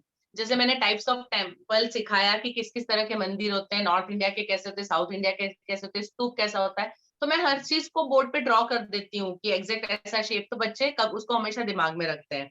तो जो विजुअल लर्नर है उनको आंसर एक ही बार पढ़ के याद हो जाएगा कि नागर शैली मंदिर कैसा होता है या द्रविड़ शैली मंदिर कैसा होता है, तो वो याद रख सकते हैं। ठीक है। अभी ऐसे बच्चे जिसको आप रिकॉग्नाइज कर ले कि जो विजुअल लर्नर है, तो उनको याद रखने की टिप्स के लिए ये है कि जब वो लोग लिखते हैं उनको बोलिए अंडरलाइन करने के लिए अलग अलग स्केच पेन का यूज करें, या जैसे हाइलाइटर होते हैं तो एक ही कलर का ना यूज करके, आपको पर्टिकुलर हर एक का अपना तरीका होता है याद रखने का, कि जो मेन चीज है उसको एक कलर से हाईलाइट किया, या कोई चीज यदि कहीं पे अंदर कुछ नाम आ रहे हैं, कुछ डिटेल है पर्टिकुलर चीज, तो उसको दूसरे कलर से हाईलाइट किया। तो जो विजुअल लर्नर है उसको डिफरेंट कलर्स जब ऐसे यूज होंगे तो उनको वो ज्यादा अच्छे से याद रहेगा। एग्जाम में वो चीजें पिक्चर क्लिक होते हैं उनको, है ना। हम लोगों को भी कई बार होता है कुछ चीजें हम अचानक से भूल जाते हैं, फिर अचानक से पूरी चीज एक साथ दिमाग में आती है, क्योंकि वो हमारे अनकॉन्शियस माइंड में रहता है और वो उसको बताता है। ठीक है। सेकंड है श्रवण शिक्षार्थी, मीन्स ऑडिटरी लर्नर्स, जो सुन के याद रखते हैं। मैंने जो सबसे पहला लिया था, कुछ नाम खाली बोले थे और आपने उसको याद रखे, तो ऑडिटरी लर्नर होंगे, वो सुन के याद रखेंगे। कई बच्चे होते हैं उनको आप बोलते जाइए, एक ही आंसर 2 बार 3 बार आप बोल देंगे तो चौथी बार में उस बच्चे को याद हो जाएगा, उसने सुना है तो वो उसको याद रहेगा, पढ़ेंगे तो भूल जाते हैं वो, तो वो ऑडिटरी लर्नर होते हैं। ठीक है। ऐसे बच्चों के लिए क्या करना, एक तो उनको लेक्चर या ग्रुप डिस्कशन, वो जिस चीज के बारे में बात करते हैं वो सुनी है बात तो याद रहता है, तो उनको ग्रुप डिस्कशन से अच्छा होता है। बहुत सारे बच्चे होते हैं जो ग्रुप में पढ़ाई करते हैं तो याद होता है उनको, अच्छे से याद होता है कि उससे डिस्कस हुआ था तो याद है ना। और सो जितना पढ़ा है उनको उस पर डिस्कशन चाहिए होता है तो वो उनको याद रहता है। या जो उन्होंने सीखा हुआ है उसको फिर से बोल रहा, बहुत सारे बच्चों की क्लास में आदत होती है, उनको बात समझ में आ गई तो वो रिपीट करेंगे, because they are auditory learner. वो जब तक बोलते नहीं और खुद को सुनते नहीं उनको याद नहीं रहता, ये इसलिए उनकी आदत होती है। हम लोगों को लगता है कि ये क्यों बार बार बोल रहा है। कई बार हमारे क्लास में बहुत सारे ऐसे बच्चे आपको देखने को मिलते होंगे कि हमने जो बताया तुरंत वो चीज को रिपीट करते हैं, तो ये उनका तरीका होता है याद रखने का। ठीक है। या तो कई बार जैसे होते हैं उसको रिकॉर्ड करके, यदि उनको बोलिए कि ऑडिटरी लर्नर है, कोई उनके सामने नहीं बोल सकता है, तो वो खुद ही एक बार बोल के उस चीज को रिकॉर्ड कर ले और उसको फिर दोबारा सुने। यदि आप लोग टीवी देखते हैं तो पुष्पा इम्पॉसिबल एक सीरियल आता है, देखा है आप लोगों ने। उसकी जो लर्निंग स्टाइल्स है वो यही करती है, उसके सर ने उसको मतलब सारी चीजें जो भी था ग्रामर उसको रिकॉर्ड करके दे दिया, और वो जब खाना बना रही होती है तो वो एयरफोन डाल के और वो सुनती रहती है और खाना बनाती जाती है। तो ये तरीका होता है अलग अलग तरीके से, तो जिसकी जैसी जरूरत है उसको वैसे हम मॉडिफाई कर सकते हैं सीखने के लिए। उसको हम सबको एक तरीका लिमिट करने की जगह जिसका जो तरीका है वो यूज करें। ठीक है। उसके बाद तीसरा होता है काइनेस्थेटिक या टैक्टाइल, गतिज शिक्षार्थी। गतिज शिक्षार्थी मतलब जो सिर्फ बैठ के सुन के या पढ़ के नहीं सीखते, लेकिन उनको मूवमेंट चाहिए, कुछ करने को चाहिए तभी वो कर पाएंगे। तो एक तो पहला उनके लिए कि जो उन्होंने सुना है या जो उन्होंने पढ़ा है उसको वो लोग लिख ले, है ना। बच्चे होते कई बार बोले मैं 2 बार लिखूंगा तो याद हो जाएगा, क्योंकि उनको बहुत सारे सेंस ऑर्गन एक साथ पढ़ना है तो आंखें भी लगेगी, दिमाग लगेगा, ये सुन के लिखना है तो कान भी काम आएंगे, और फिर वो हाथ से लिखेंगे, तो बहुत सारे सेंसेस जब एक साथ काम करेंगे तब वो उनको याद रहेगा। तो ये ऐसे काइनेस्थेटिक लर्नर होते हैं, टैक्टाइल लर्नर होते हैं, ये उनकी है। उनके लिए हम क्या तरीके यूज कर सकते हैं, उनको बोले कि जो भी आपने पढ़ा है, मैं क्लास में हमेशा बोलती हूँ जैसे लेसन खत्म हुआ तो बच्चों को कि आज इसके नोट्स बना लेना, जो जो बनाते हैं ओपन एंडेड होता है। तो क्लास में सारे बच्चे तो नहीं, लेकिन जिसको आदत है कि नोट्स बना के लर्न करने की, तो जब दोबारा वो उस नोट्स को देखेंगे तो तुरंत याद आएगा। मैंने अपने एमए बीएड सब में ये किया था, मैं छोटे छोटे से ऐसे रफ पेजेस, ऐसे छोटे से रफ पेजेस रखती थी, हर एक आंसर के लिए एक पेज, और उसमें मुझे जो लगता है कि सिर्फ इतने से मुझे पूरा याद आ जाएगा, तो सिर्फ उसको वर्ड्स में मैं लंबा सा 10 पेज का आंसर भी मैं 10 लाइन के अंदर कंप्लीट कर सकती थी, और उसको मुझे फिर से पूरा याद आ जाता था, क्योंकि मैंने उसको शॉर्ट में लिख के रखा है। जब उसको मैं एग्जाम टाइम पे सिर्फ मैं वो शॉर्ट ही पढ़ती थी, पूरा रीड नहीं करते। तो ये हर एक का तरीका होता है, तो कुछ बच्चे इस तरह से कर सकते हैं। हम उनको ये बोल सकते हैं कि आप एक लिस्ट बना लीजिए जो भी आपके आंसर्स है या जो उसको आपको जो जो ठीक लगता है, या आप उसके ऊपर से एमसीक्यू क्वेश्चन बनाइए। यदि क्लास में आपको ऐसा लगता है तो आप एक क्विज रख सकते हैं रिवीजन के टाइम कि आप इस लेसन में से एक पर्टिकुलर रो को कि आप इस लेसन में से कुछ क्वेश्चंस निकाल के खुद ही अपने क्वेश्चंस बना के लेके आइए, और फिर क्लास में आप ये रो उस रो से पूछिए। ऐसे एक कॉम्पिटिशन जैसा करवा सकते हैं। तो जो बच्चे इस तरह से मतलब सीखते हैं वो पूरा करेंगे, जब वो लिखेंगे क्वेश्चंस तभी वो सीख जाएंगे, और बाकी क्लास उनको सुन के। तो जितने आपके अलग अलग तरह के लर्नर है, तो ये एक ऐसी एक्टिविटी की सारे लर्नर सीख लेंगे, जो सुन के सीखते हैं, जो बोल के सीखते हैं, या जो, तो हर एक बच्चा इसको मतलब यूज कर सकता है। बच्चों के न्यू वर्ड्स जितने होते हैं उसकी एक नोटबुक बनाना। मैंने जैसे जब इंग्लिश मेरा थोड़ा कमजोर था तो मैं एक नोटबुक अलग, जो मुझे नया वर्ड मिला मैं उसको अपनी डिक्शनरी खुद बनाई थी, और हर हफ्ते बाद उस डिक्शनरी को एक बार पढ़ लेना, तो सारे वर्ड्स रिवाइज हो जाते हैं। तो बच्चों को बोल सकते हैं कि आपको लगता है कि ये वर्ड नहीं आता है, डिफिकल्ट है, उसको एक अपनी खुद की डिक्शनरी बनाइए, उसमें लिखिए। तो जो बच्चे इस तरह से सीखते हैं तो ये उनके लिए बहुत अच्छा होगा। ऐसे बच्चों को उनके सारे सेंस ऑर्गन यूज करना, तो उनको डेमोन्स्ट्रेशन मेथड ज्यादा अच्छी लगती है। उनको कुछ करके बताइए और फिर उन बच्चों को बोलिए करने के लिए। जब वो लोग खुद उसको करते हैं तो कुछ एक चीजें होती है जो हम उनको करने के लिए दे सकते हैं। कुछ साइंस के आपके कुछ प्रोजेक्ट हो गए या कुछ हो गए, तो वो जो बच्चे मैक्सिमम पॉसिबल आप जिस चीज को करवा सकते हैं तो वो करके ज्यादा याद रखेंगे। छोटे छोटे एक्सपेरिमेंट आप उनको दीजिए कि घर पे करके, और फिर उसका रिपोर्ट लिख के लाइए कि कैसा रहा एक्सपेरिमेंट, या फोटो खींच के, अब तो जमाना मोबाइल का है तो फोटो खींच के बताइए कि आपने ये कर लिया। ठीक है। देन लास्ट वन इज तार्किक शिक्षार्थी या लॉजिकल लर्नर। लॉजिकल लर्नर, हर चीज में वो बच्चे बहुत सारे उनके लॉजिक लगाते हैं, बहुत सारे क्वेश्चंस होते हैं, और जब तक वो क्वेश्चंस का आंसर नहीं मिलता वो उसको एक्सेप्ट नहीं कर पाते, सीख नहीं पाते हैं। तो उन बच्चों को आपको हर एक चीज को डिटेल में विथ रीजन समझाना पड़ता है कि ये इसका रीजन है, ये इसका रीजन है, ये ऐसे होता है, ये इसलिए होता है। जब तक उसको रीजन नहीं समझ गया ऐसा क्यों है, वो नहीं उसको करेंगे। और उनकी हर चीज में भी उनका रीजनिंग रिफ्लेक्ट होता है। एक एग्जाम्पल है, सॉरी मैं थोड़ा टाइम ज्यादा ले लेती हूँ, ठीक है। मेरे पास ड्राइंग के लिए एक बच्चा आता था, ही वाज 6 years old। मैं उसको ड्राइंग सिखा रही थी। हमारा टॉपिक था रेनी डे, हम बना रहे थे। तो मैं वो जब ड्रॉ कर लिया उसने, मैंने कहा रेनी डे में आप क्या ड्रॉ करोगे? तो बोलता है मैं अपने दादाजी के साथ, बारिश आ रही थी तब स्कूटर पे गया था तो मैं वो ड्रॉ करूंगा। मैंने कहा ठीक है। उसने उसको ड्रॉ किया, तो जहां उसको स्कूटर बनाना तो वहां ड्राइंग मैंने सारा सीखा उसको। फिर उसने क्या किया, स्कूटर था उसके पास में एक गड्ढा बनाया। मैंने कहा ये क्या है? मैम गड्ढा था स्कूटर के पास में, ऐसे डोके। जब कलर करने की बारी आई तो वो गड्ढे के लिए उसने कलर, तो उसने कलर उठाया ब्राउन कलर। मैंने कहा अब गड्ढे में क्या है? तो बोलता पानी। तो मैंने कहा फिर पानी का कलर कौन सा होता है? बोले मैम पानी हमको वैसे तो कोई कलर नहीं होता है, हम जनरली ब्लू करते हैं, लेकिन मैंने जो गड्ढा देखा था उस गड्ढे में पानी ब्राउन था। Logically he was perfect. मुझे ऐसे पीछे शर्म आई कि मैंने इतनी चीज नहीं सोची। मैं उसको सिखा रही हूँ, मैं उसको कलरिंग करना सिखाती हूँ, और मैंने इतना लॉजिक नहीं लगाया कि गड्ढे में पानी ब्राउन होगा, ब्लू नहीं होगा। और उस बच्चे का लॉजिक सही था कि गड्ढे का पानी, जो सड़क के ऊपर गड्ढा है, स्कूटर खड़ा है, उसका पानी ब्राउन ही होगा। ऐसे बच्चे लॉजिकली सीखते हैं। ठीक है। और हमेशा उनको हर चीज को एक्सपेरिमेंट करना होता है। कोई भी चीज सिखाई तो वो करके देखेंगे, जब तक उनको मतलब करेंगे नहीं, चैन नहीं पड़ेगा कैसे हुआ, तभी वो उसको एक्सेप्ट करेंगे। ठीक है। तो ये लर्नर्स स्टाइल, लर्निंग स्टाइल्स होती है बच्चों की। ठीक है। हम इसके बाद नेक्स्ट पे चलेंगे।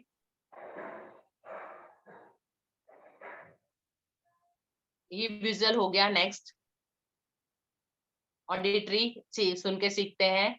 एनेस्थेटिक, करके सीखते हैं। देन नेक्स्ट लॉजिकल, हर एक चीज को लॉजिकली वो करते हैं। ओके। नेक्स्ट, अभी इस तरह से हमने ये सारी बातें तो डिस्कस कर ली कि बच्चे बिहेवियर कैसा करते हैं, कैसी उनकी सोच होती है, थिंकिंग सब समझ लिया। अभी ऐसी इस क्लास को मैनेज कैसे करना। ठीक है। मैं आपके 5-7 मिनट और लूंगी। रिवॉर्ड एंड पनिशमेंट, हमको सबको पता है, हम सब यूज करते हैं ये सारे तरीके। उसको आप कैसे करेंगे? यदि कोई बच्चा थोड़ा सा भी इम्प्रूवमेंट दिखाता है तो रिवॉर्ड में आप क्लैप करवा सकते हैं, आप स्टार दे सकते हैं, बहुत सारे तरीके होते हैं हमारे क्लास के अंदर रिवॉर्ड देने के। जैसे मैंने पिछली बार बताया था कि मेरे टीचर ने बताया कि 50 मार्क्स जो लाएंगे उनको कैडबरी मिलेगी। तो रिवॉर्ड जब किसी एक को देते हैं तो उसका इम्पैक्ट बाकी बच्चों पे भी पड़ता है, बाकी बच्चे भी देख के मोटिवेट होते हैं, उनको भी प्रोत्साहन मिलता है कि हम भी करेंगे तो हमको इस तरह से मिलेगा, हमारे लिए भी ताली बजेगी, हमारा भी नाम आएगा। ठीक है। और जिस बच्चे को मिला है वो अगली बार फिर कोशिश करेगा कि वो एटलीस्ट वो जो एक बन गया है लेवल, उस लेवल तक वो फिर से पहुंचे, उसको कंटिन्यू करने की कोशिश करेगा कि फिर से मुझे ऐसा ही रिवॉर्ड मिले। अभी दंड, पनिशमेंट पनिशमेंट हम देते हैं, तब पनिशमेंट देते टाइम हमको थोड़ा सा क्रिएटिव होना पड़ेगा। पनिशमेंट ऐसी होनी चाहिए कि हमारा जो एम है, बच्चे को जिस गलती के लिए सजा मिली है वो काम सीख जाए वो। तो पनिशमेंट ऐसी दीजिए कि जो क्रिएटिव हो थोड़ी सी, कि बच्चा उससे सीखे और अगली बार फिर वो गलती ना करे। मेंटल स्ट्रेस देने वाली पनिशमेंट कभी नहीं होनी चाहिए। क्लास के बाहर खड़ा कर दिया, ये सबसे बुरी बात है, सबसे गलत पनिशमेंट है क्लास से बाहर खड़ा करना, क्योंकि आपने उसको लिटरली निकाल ही दिया। वो ऑलरेडी अवॉइड करने की कोशिश कर रहा था और आपने उसको बाहर खड़ा कर दिया, उसको तो मौका मिल गया और जो उसका सीखने का टाइम है वो खत्म, वो पूरा चला गया उसका, वो क्लास से बाहर था। तो ये पनिशमेंट गलती से भी नहीं देना। क्लास से बाहर खड़ा करना है तो आपके बाजू में मैं ये करती हूँ, चलो बेटा आ जाओ मेरे पास, मेरे टेबल के पास खड़े रहो, ताकि आपका पूरा ध्यान मेरी तरफ और मेरा पूरा ध्यान आपकी तरफ। मेरी क्लास के अंदर सब बच्चों को पता है कि यदि मैम ने खड़ा किया तो वो बाहर नहीं निकालेंगे, अपने बाजू में खड़ा करेंगे तो हिल भी नहीं पाएंगे। तो वो ऐसी कोई गलती करते ही नहीं। तो पनिशमेंट ऐसी होनी चाहिए कि बच्चा कोशिश ही ना करे कि पनिशमेंट मिले उनको। ठीक है। और ऐसे एक एग्जांपल देती हूँ। मैंने जैसे पनिशमेंट एक बार दी कि उन्होंने होमवर्क नहीं किया तो कान अपोजिट कान पकड़ो और उठक बैठक 10 उठक बैठक लगाओ। पहले तो बच्चों को थोड़ा सा बुरा लगा, उनको खड़ा किया, कर तो लिया लेकिन वापस गए। तो मैंने उनको बोला, उसके बाद मैंने कहा मैंने आपको क्यों पनिशमेंट दी आपको पता है? मैंने जब उसका रीजन बताया, मेरा जो अगला पॉइंट है कि स्पष्टीकरण देना, मैंने बताया कि जब आप अपोजिट कान पकड़ते और उठक बैठक करते हैं तो उसके बाद उसकी वजह से आपके ब्रेन के अंदर जो न्यूरॉन्स काम करते हैं तो वो आपकी मेमोरी को बढ़ाते हैं। तो अगली बार आपको ये चीज याद रहेगी कि आपने उस दिन उठक बैठक। और वैसे भी इवन मैंने देखा है फॉरेन के अंदर पढ़ाई शुरू करने से पहले बच्चों को ऐसे उठक बैठक लगवाई जाती है, फिर पढ़ाई शुरू करते हैं, क्योंकि वो मेमोरी पावर को बढ़ाता है। उसके बाद मैंने बच्चों से पूछा अब आपको इस पनिशमेंट से कोई प्रॉब्लम है? तो बोले नहीं। मैंने कहा सिर्फ इसलिए दी कि आप भूल गए थे, अगली बार याद रखोगे। सो यदि हम उसको बता सकते हैं पनिशमेंट ऐसी दें कि बच्चे उसको एक्सेप्ट कर ले। तो नेक्स्ट जो है स्पष्टीकरण देना। तो हमने जो भी दिया है उसका स्पष्टीकरण देना चाहिए, रीजन बताना चाहिए। हाँ रूल्स हैं तो उसका रीजन बताइए कि ये रूल्स क्या है। यदि उनको रीजन पता है तो वो उसको एक्सेप्ट करेंगे और क्या अच्छा क्या बुरा उसको समझ पाएंगे। जब उनको रीजन पता होगा तो वो अच्छे बुरे को डिफरेंशिएट कर पाएंगे और फिर उसको फॉलो करेंगे। उसके बाद है मस्तिष्क की ढलनशीलता, ब्रेन प्लास्टिसिटी। क्या होता है बच्चे जो हैं वो, उनके लिए हर चीज नई होती है, everything is new for them.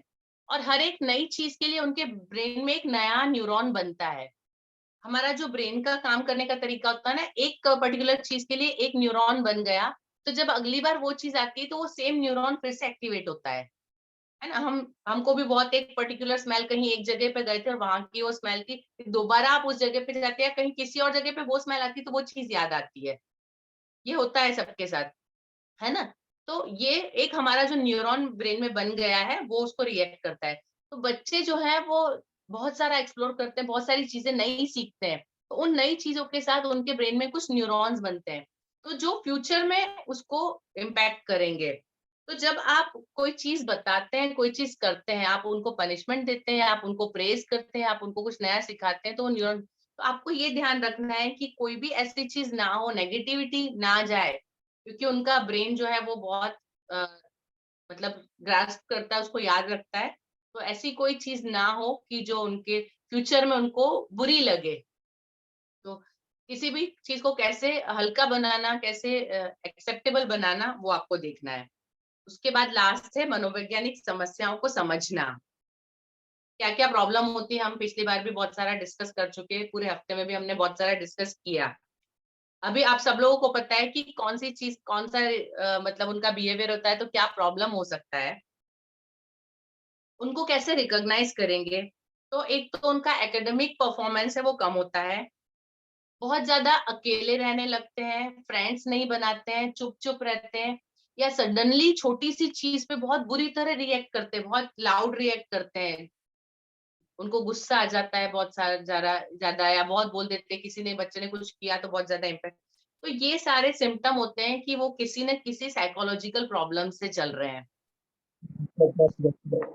आप कैसे पता लगाएंगे? तो पहला है ऑब्जर्वेशन। आपका ऑब्जर्वेशन क्लास में माइन्यूट ऑब्जर्वेशन यदि आप कर पाते हैं, हर एक का बिहेवियर में चेंज आया तो आप देख सकते हैं, तो आप उसको पहचान पाएंगे। उनके बिहेवियर को ऑब्जर्व करना है, या आप उनसे पूछ सकते हैं यदि आपको थोड़ा सा भी कुछ लगता है कि भाई आज क्या बात है, कुछ हुआ है, तो वो बता देंगे। या जब बच्चे कुछ एक्टिविटी कर रहे हैं या कुछ खेल रहे हैं, तब आप उनको ऑब्जर्व करिए कि वो किस तरह से बिहेव कर रहे हैं, तो भी आप उनको पता लगा पाएंगे। दूसरा तरीका है एप्रिसिएशन। एप्रिसिएशन से उनका सेल्फ एस्टीम बूस्ट होता है, उनको अपने आप का जो उनका उनके दिमाग में पिक्चर है वो थोड़ा सा अच्छा बनता है जब एप्रिसिएशन मिलता है। लेकिन एप्रिसिएशन कभी ओवर नहीं होना चाहिए, और जब आप एप्रिसिएट करते हैं तो बच्चे कैसे रिस्पॉन्ड करते हैं। एक तरीका होता है वो एक्सेप्ट करते हैं, yes ma'am, thank you ma'am, और दूसरा एरोगेंट हो जाते हैं, मुझे तो ये आता ही था, मुझे तो पता ही था। तो ये जो उनका रिस्पॉन्ड होता है आपकी तरफ, उससे आप उनको समझ सकते हैं कि बच्चा किस दिशा में जा रहा है, क्या सोच रहा है।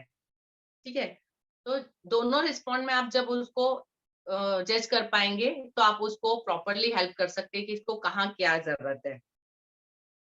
Last but not the least, बच्चों को सुनना। कल की बात है, मैं क्लास में मतलब एक दूसरे क्लास में दूसरे टीचर पढ़ा रहे थे, उनको मैंने अपनी क्लास में भेज दिया कि आप लिखवाना है, वहां पे जाइए, यहाँ पे ये लेक्चर मैं लूंगी, मैं समझाऊंगी। बच्चे खुश हो गए, वो हमेशा वेट करते हैं कि मैं आऊं। मैंने पूरा लेक्चर लिया, और इंडियन कल्चरल हेरिटेज पे था, तो बहुत सारी बातें हुई, बहुत सारा डिस्कशन हुआ, बच्चों को बड़ा, तो बच्चे खुद भी पेंटिंग्स के बारे में बात चल रही थी, तो बच्चों ने अपनी तरफ से जो उनको नॉलेज था मेरे साथ शेयर किया। तो मैंने अपना लेसन पढ़ाना रोक के जिस जिसने जो जो शेयर किया सबको सुना। उसके बाद मैं क्लास से बाहर निकली, 5 मिनट बाद फिर से उस टीचर से काम पड़ा, जो टीचर वहां थे, तो मैं वापस वहां गई, तो वो टीचर बात ही कर रही थी बच्चों से। तो तुरंत मुझे देख के टीचर बोलती, बोले मैम बच्चे आपकी बहुत तारीफ कर रहे हैं कि मैम ने हमारी सारी बातें सुनी। उनको सिर्फ इसी बात की खुशी थी कि हमने जो भी बोला मैम ने शांति से सबको सुना, किसी को ना नहीं बोला। तो ये एक बहुत इंपॉर्टेंट चीज है। इससे फर्क ये पड़ता है, एक तो बच्चे जब बोलते हैं वो उनके दिल की बात बोलते हैं, तो आप उनको जज कर पाएंगे, उनकी हालत क्या है आपको पता चलेगी। दूसरा, आपका और उनका बॉन्ड अच्छा बनता है। तीसरा, जब नेक्स्ट टाइम आप बोलोगे तब बच्चे ज्यादा ध्यान से सुनेंगे, क्योंकि आपने उनको सुना है। जिस बच्चे को आप नहीं सुनेंगे उस बच्चे का रिएक्शन आपकी तरफ वैसा ही होगा, वो आपको नहीं सुनेगा। सो यदि बच्चों को कंट्रोल में करना है तो ये जो टेक्निक्स है इसको आप यूज करिए।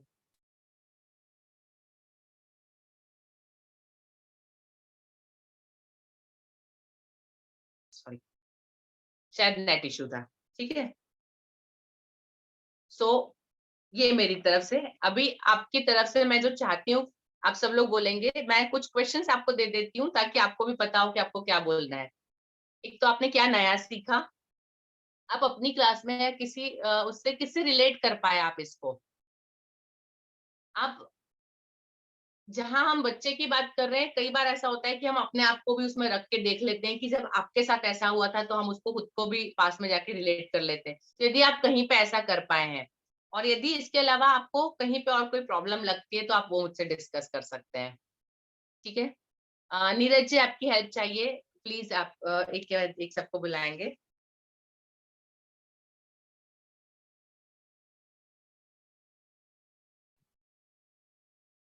नीरज जी। जी जी हाँ जी। जी, इनवाइट करना है हम सभी के लिए। हाँ जी।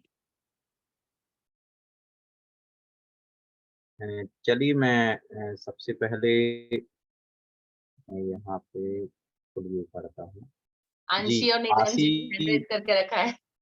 जी जी, आशी जी का सबसे पहले दिखा है, तो आशी जी फिर नीलम जी तैयार रहेंगे। Good evening, ma'am. Good evening to all. Good evening. Ma'am today's session was really great. मुझे काफी सारी चीजें क्रिएटिव चीजें समझ आई बच्चों के बारे में, जैसा मैंने लास्ट टाइम भी बोला था कि आई एम अ फ्रेशर, तो कई सारी बातें हैं जो ऑब्जर्व नहीं कर पाती स्टिल, और जो आपकी बातों से मैं काफी ज्यादा कनेक्ट कर पाई, बच्चों से काफी ज्यादा कनेक्ट कर पाई।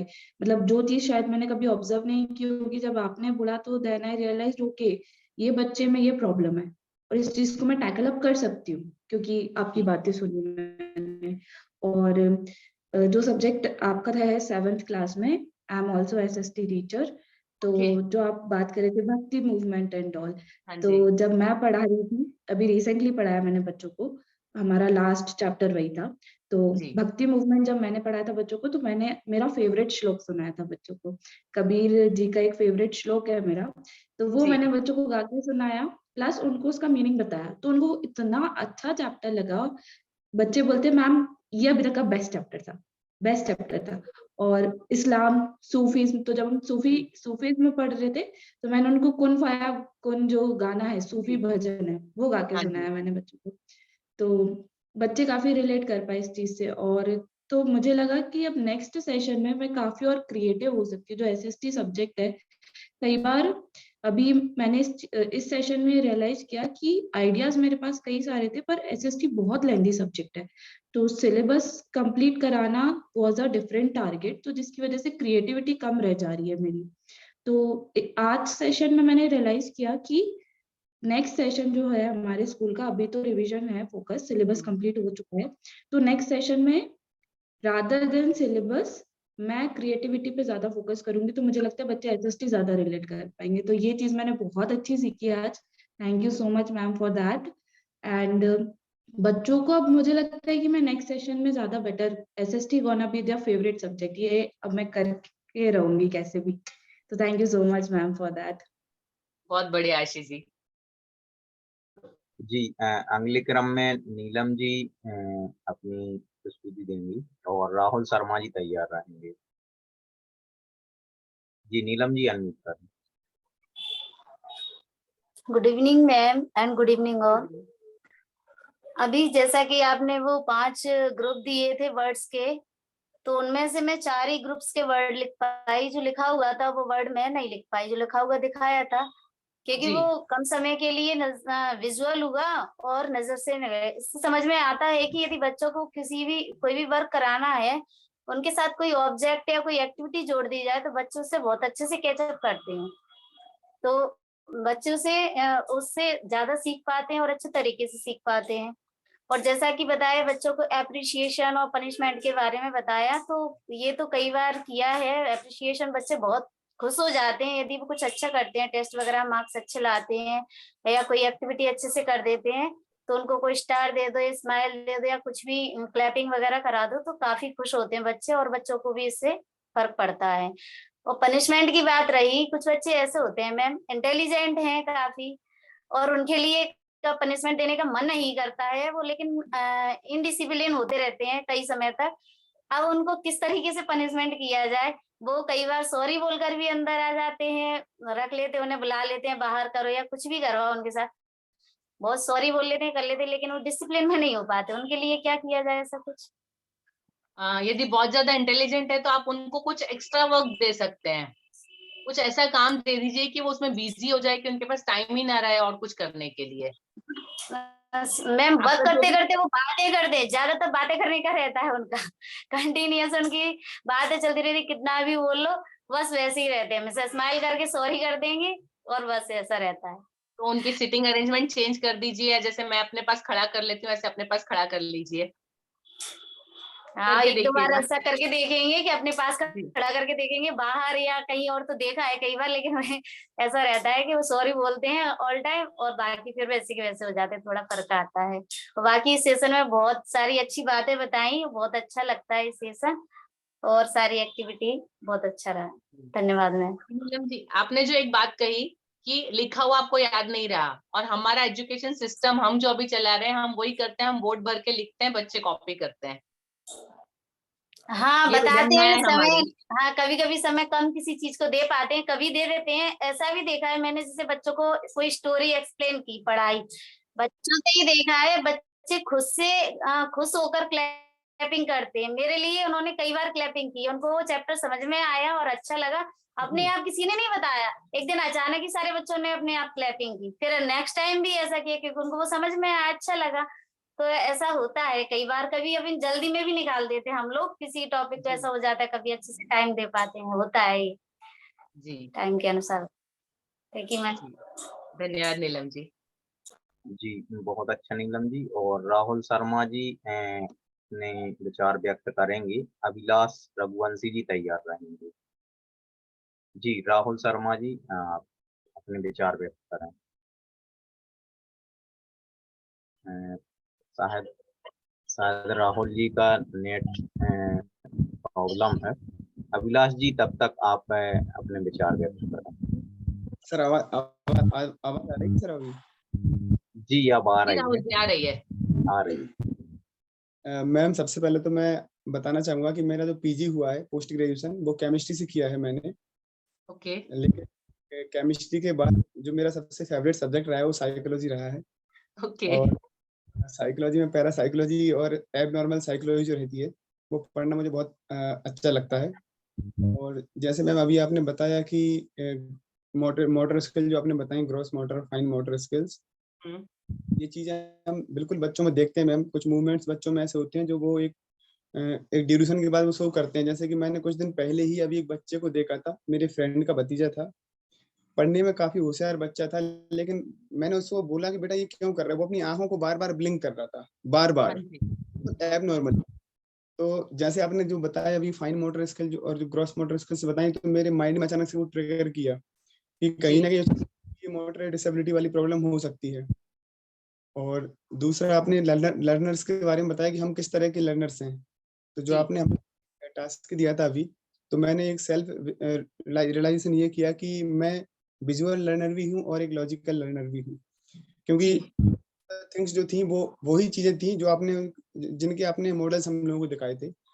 और दूसरा मैंने उन चीजों को जो याद किया था वो एक रिलेशन उनके बीच में बना लिया था कि बहुत सारी चीजें उसमें ऐसी थी जो हमारे ईटेबल होती हैं, जो किचन में मिल जाती हैं। जी और आपने बहुत अच्छा किया। मैं बताऊं आपको, मैंने स्टेशनरी 5 चीजें ली, यस, मैंने खाने वाली 5 चीजें ली और मैंने किचन के यूटेंसिल्स 5 लिए थे। बहुत अच्छा ऑब्जर्वेशन है, वेरी नाइस। दूसरा आपने बताया, जैसे आपने अभी बोला कि कुछ स्टेशनरी पर चीजें मिलती हैं, वो चीजें थी, तो मैं याद करता गया, तो अचानक से वो चीजें याद आती है कि हाँ ये भी था उसमें। तो मुझे लगा कि मैं लॉजिकल लर्नर हूँ, क्योंकि मेरा बैकग्राउंड साइंस स्ट्रीम से रहा है, तो उसका भी थोड़ा असर है। और दूसरा मैंने बताया कि ये सब्जेक्ट पढ़ना बहुत अच्छा लगता है, तो बहुत सारी क्यूरीज है मेरी इससे रिलेटेड। तो बिल्कुल मैम आने वाले सेशंस में मेरी वो चीजें क्लियर हो जाएंगी। Thank you so much. Thank you. जी, ये बहुत अच्छा राहुल जी। और अगले क्रम में अभिलाष जी अपनी प्रतिक्रिया देंगे और सारिका गुप्ता जी तैयार रहेंगी। Good evening ma'am and good evening good everyone. Evening. Ma'am आज का जो सेशन था मुझे बहुत अच्छा लगा, स्पेशली जब आपने बताया कि किस तरह से हम बच्चों को ऑब्जर्व कर सकते हैं कि वो किस तरह से सीखना चाह रहे हैं। और मैंने ये चीज़ नोटिस भी की कुछ दिन पहले ही, जब मैं उनको बच्चों को रिवीजन करवा रहा था, कंप्यूटर पढ़ाता हूँ मैं। तो मैंने क्या किया कि उनको 2 टीम में डिवाइड कर दिया, एक गेम के थ्रू उनको और अच्छे से लर्न कराना चाहा। तो एक बॉयज़ की टीम और एक गर्ल्स की टीम। तो मैंने ये चीज़ नोटिस की कि मैंने बोला कि 5 बच्चे बॉयज़ में से खड़े हो जाएंगे और 5 गर्ल्स खड़ी हो जाएंगी, और वो किसी भी बच्चे से कोई सा भी क्वेश्चन पूछ सकते हैं जो मैंने याद करने के लिए दिया है। और आखिर में देखेंगे कि जिस टीम में सबसे ज़्यादा बच्चे खड़े रहेंगे, मतलब जो आंसर नहीं दे पाएँ, तो वो टीम हार जाएगी। तो ये मैंने एक क्लास में ट्राई किया पहले, तो बच्चों ने बहुत ही अच्छे तरीके से मतलब आंसर भी दिए, और उनके अंदर ये भी था कि हमको जीतना है, कैसे भी करके हमको जीतना है। तो मतलब उनके अंदर ये स्किल मतलब अगले दिन के लिए भी वो ट्राई कर रहे थे कि सर अगले दिन भी आप हमको ये गेम करवाना, ताकि हम याद करके आएँ और हम जी। अच्छे से मतलब हमारी वो एक रेपुटेशन पर भी बात आ जाती है कि सर हमसे बोलेंगे, और कोई बच्चा हमसे जब पूछेगा तो हमारी पूरी क्लास हमको नोटिस कर रही होगी उस टाइम पर कि हमको क्या आंसर दिया। और फिर ऊपर से ये बात भी थी कि कुछ बच्चे बहुत अच्छे से आंसर दे पाए, तो कॉन्फिडेंस लेवल भी मैंने देखा उस टाइम पर। कुछ बच्चे झिझक रहे थे आंसर देने में कि हमारे ही कोई क्लासमेट हमसे ही कोई क्वेश्चन पूछ रहा है, जैसे एक लड़का एक लड़की से क्वेश्चन पूछ रहा है, तो वो डर रहे थे और ऊपर से उनके ऊपर प्रेशर भी था कि हमको जीतना भी है। तो वो सारी चीज़ें एक साथ मैंने देखी और आखिर में जब वो एक टीम विनर हुई, तो मैंने एक लड़की को रोते हुए भी देखा कि मेरी वजह से सर हम हार गए, मैं अच्छा आंसर नहीं दे पाई। तो वो चीज़ ही मैंने उसको समझाया, बेटा ये तो एक गेम था, हार जीत होती रहती है, लेकिन इससे आपको फन भी हुआ, एंजॉय भी किया आपने और साथ साथ में आपने आंसर देने की आपकी जो एबिलिटी है वो भी आपने बताई। और बच्चों, मैंने ये 2 या 3 क्लासों में ट्राई किया, तो मैंने ये नोटिस किया है कि बच्चे बार बार मेरे से यही बोलते रहे, सर कल भी आप यही गेम करवाना और कल हम अच्छे से याद करके आएंगे और बहुत अच्छे से उस पर एक्सप्लेन भी करेंगे। तो ये चीज़ मुझे आपकी बहुत अच्छी लगी मैम कि आपने बताया कि हम उनको कुछ एक्शंस के थ्रू या फिर कुछ चीज़ें दिखाकर भी उनको अच्छे से लर्न करा सकते हैं कुछ चीज़ें। और साथ में आपने स्टार्टिंग में जो बताया कि gross motor skill and fine motor skill, वो भी बहुत मतलब कि काम में आने वाली है हम लोगों के, क्योंकि मेरे पास भी कुछ बच्चे आते हैं पढ़ने के लिए। एक बच्चा है जो कि थोड़ा-सा मुझे लगता है कि मेंटली थोड़ा-सा वो डिस्टर्ब रहता है हमेशा। तो बिल्कुल ये चीज़ मैं उसके ऊपर ट्राई करूँगा। मतलब जब भी मैं उससे पूछता हूँ थोड़ा-सा काँपने लगता है, घबरा जाता है और उसके पेरेंट्स ने भी मुझसे बोला है कि सर थोड़ा-सा वीक है। तो मैं उसके साथ भी कुछ अलग तरीके से अब ट्राई कर सकता हूँ, जैसा कि आज आपने बताया है। और बाकी सारी चीज़ें जैसे कि सेंस, बच्चों के जो सेंसेस होते हैं उनको हम ऑब्ज़र्व कर सकते हैं, किस तरह से वो सीख सकते हैं। तो ये सारी चीज़ें आज की बहुत अच्छी लगी और thank you ma'am. Thank you Abhilash ji. जी, बहुत अच्छा अभिलाष जी। और अगले क्रम में सारिका गुप्ता जी अपनी प्रतिक्रिया देंगी और मेघा जैन जी तैयार रहेंगी। Good evening ma'am. Good evening. Good evening to all. Ma'am बहुत कुछ सीखा इस सेशन में, स्पेशली छोटे बच्चों के साथ क्या करना चाहिए उनको। सही बात है, जो सबसे अच्छी चीज लगी उनको रिवॉर्ड और पनिशमेंट, क्योंकि उनको अभी जो हमारे रिवीजन क्लासेस चल रहे हैं उसमें होता है कि लास्ट पीरियड मेरा रहता है तो बच्चों को हम लर्न करने देते हैं तो नहीं करते थे। तो फर्स्ट डे ऐसा हुआ कि जिनके हाईएस्ट मार्क्स से टेस्ट लिया, हाईएस्ट मार्क्स थे, तो हमने कहा ठीक है अब हमारी छुट्टी में हम लोग रो वहां से बनाएंगे, छुट्टी में जब जाएंगे हम लोग लाइन से, तो जो हाईएस्ट मार्क्स जिन्होंने लिए थे हम वहां से लाइन बनाएंगे। तो नेक्स्ट डे ऐसा हुआ मैम, जिनके थोड़े से कम मार्क्स थे वो आगे आए, और आज ऐसा हुआ जिनके बिल्कुल कम मार्क्स थे वो और आगे आए। Very good. पनिशमेंट से अच्छा हम, क्योंकि छोटी क्लासेस में हम सेकंड क्लास में लेते हैं पीरियड, तो पनिशमेंट से अच्छा ये तरीका था कि चलिए बच्चों को लगता है नहीं नहीं हम सबसे लास्ट में जाएंगे, नहीं हमें, क्योंकि बच्चों को रहता है हमें पहले जाना है, जैसी बेल होती है सबसे पहले भागना है हमें। और बाकी सीखने को भी ये मिला मैम, जैसे अभी आपने जो हमें एक्टिविटी दी थी, तो सब मैं, मुझे जो लगा कि मैंने जो आपसे सुना था सिर्फ फर्स्ट जो आपका था वो मैंने सारे एलिमेंट्स लिखे थे इसमें, और बाकी जो देखे वो शायद कुछ भूल गई थी। तो मुझे ये भी समझ में आया कि हाँ, हम बच्चों को जैसे एक्सप्लेन करते हैं स्टोरी, तो जो लिखवाते हैं उससे अच्छा जब वो सुनते हैं उसको बता पाते हैं अच्छे से, फिर वो उनको लिखते हैं, फिर हम उनको बार बार रिवाइज करवाते हैं, फिर वो माइंड में उनके सेट हो जाती है। वही जो हमारे ऊपर अप्लाई हुआ, आपने दोबारा जब बताया था कि आपने जो ग्रुपिंग की थी, तो उसमें हाँ ये हम भूल गए थे, तो वही बच्चों के साथ भी रिलेट हुआ कि हाँ ऐसा उनके साथ भी होता है। हम ना एक बार बता देते हैं, थोड़ा याद रहता है, फिर वो नोट करते हैं, रिवाइज करते हैं और फिर क्वेश्चंस भी करते हैं, जी, तो वो बहुत अच्छे से कर पाते हैं। तो बहुत कुछ सीखने को मिल रहा है ma'am. Thank you so much. Thank you Sarika ji. जी, बहुत अच्छा सारिका जी। और मेघा जैन जी अपनी प्रतिक्रिया देंगे। विधि जी तैयार रहेंगे इस क्रम में। तो मेघा जी गुड आप इवनिंग। अनम्यूट करें और good evening Megha ji. Good evening ma'am. Good evening to all. Ma'am आज का सेशन बहुत ही अच्छा लगा। इसमें हमने बहुत कुछ सीखा कि बच्चों को किस तरीके से पढ़ाना चाहिए और उनको कुछ भी सिखाने का एक्टिविटी के थ्रू सिखा सकते हैं और अच्छे से, और इसको हम अप्लाई भी करेंगे मैम। Thank you ma'am. जी मेघा जी। जी सारिका जी। मैम एक क्वेश्चन था। हाँ जी। अभी एक बच्चा है मैम, सेकंड क्लास में, छोटा ही है, उसको मैम कुछ समझ नहीं आता है ना, उसका माइंड बहुत अच्छा है मैम, अगर वो सोच लेता है कि कुछ करना है तो जो वो लर्न कर कर आएगा, बताएगा आपको, या उसको नहीं तो मैम अदर देन पूरा टाइम वो आपके जो 40 मिनट्स का पीरियड होता है वो पूरा टाइम घूमता रहेगा, आप उसको पनिशमेंट दीजिए कुछ भी करिए वो नहीं सुनता है बिल्कुल। तो क्या करे मैम? घूमता रहता है मतलब आप कैसे अलाउ करते हैं उसको बेंच से खड़ा होना? मैम अलाउ नहीं करते। आप उसके पास भी रहेंगे फिर भी वो नहीं सुनता है मैम, उसको कुछ भी करिए वो सुनता ही नहीं है बिल्कुल। आप ये पता लगाइए कि उसको क्या पसंद है। स्पोर्ट्स। उसके अलावा वो बाहर जाना पॉसिबल नहीं है उसके लिए, क्लास के अंदर हमको करना है। तो उसकी पसंद क्या है, उसको पिक्चर्स देखना पसंद है कुछ, तो उसके लिए कुछ बुक ऐसी लेकर आइए कि उसको बिठा दीजिए कि आपको कोई ये बुक देखना है, या आप उसके लिए एक स्पेशल वर्कशीट तैयार करिए थी। वो इंटेलिजेंट है, बहुत अच्छा है, तो आपका जो चैप्टर चल रहा है उसी से रिलेटेड थोड़ा सा कुछ एक्स्ट्रा एक्टिविटी वो लिख कर लेकर आइए और उसको बोलिए आपको ये जब तक मेरा पीरियड खत्म होता है ये कंप्लीट करना है। You will be busy there. उसको जब कुछ करने को मिलेगा तो वो भूल जाएगा घूमना, क्योंकि वो कॉन्सेंट्रेट नहीं कर पा रहा है। वो शायद एडीएचडी के थोड़े से लक्षण उसमें है। हाँ मैम, खुद भी कंसंट्रेट नहीं करता है, पूरी क्लास को भी हाँ। डिस्टर्ब करता है। आपको एडीएचडी वाला मैंने दिखाया था, वो आप देख लेना वीडियो एक बार फिर से। और कोशिश ये करिए कि आप उसके लिए कुछ ऐसा लेके जाए कि जो वो कंटिन्यूअस उसमें बिजी है, उसको छोड़ ना सके, उसको इंटरेस्ट आना चाहिए, ऐसी चीज को दीजिए, वो बैठा रहेगा। जी मैम, कोशिश करेंगे मैम मंडे से। Thank you.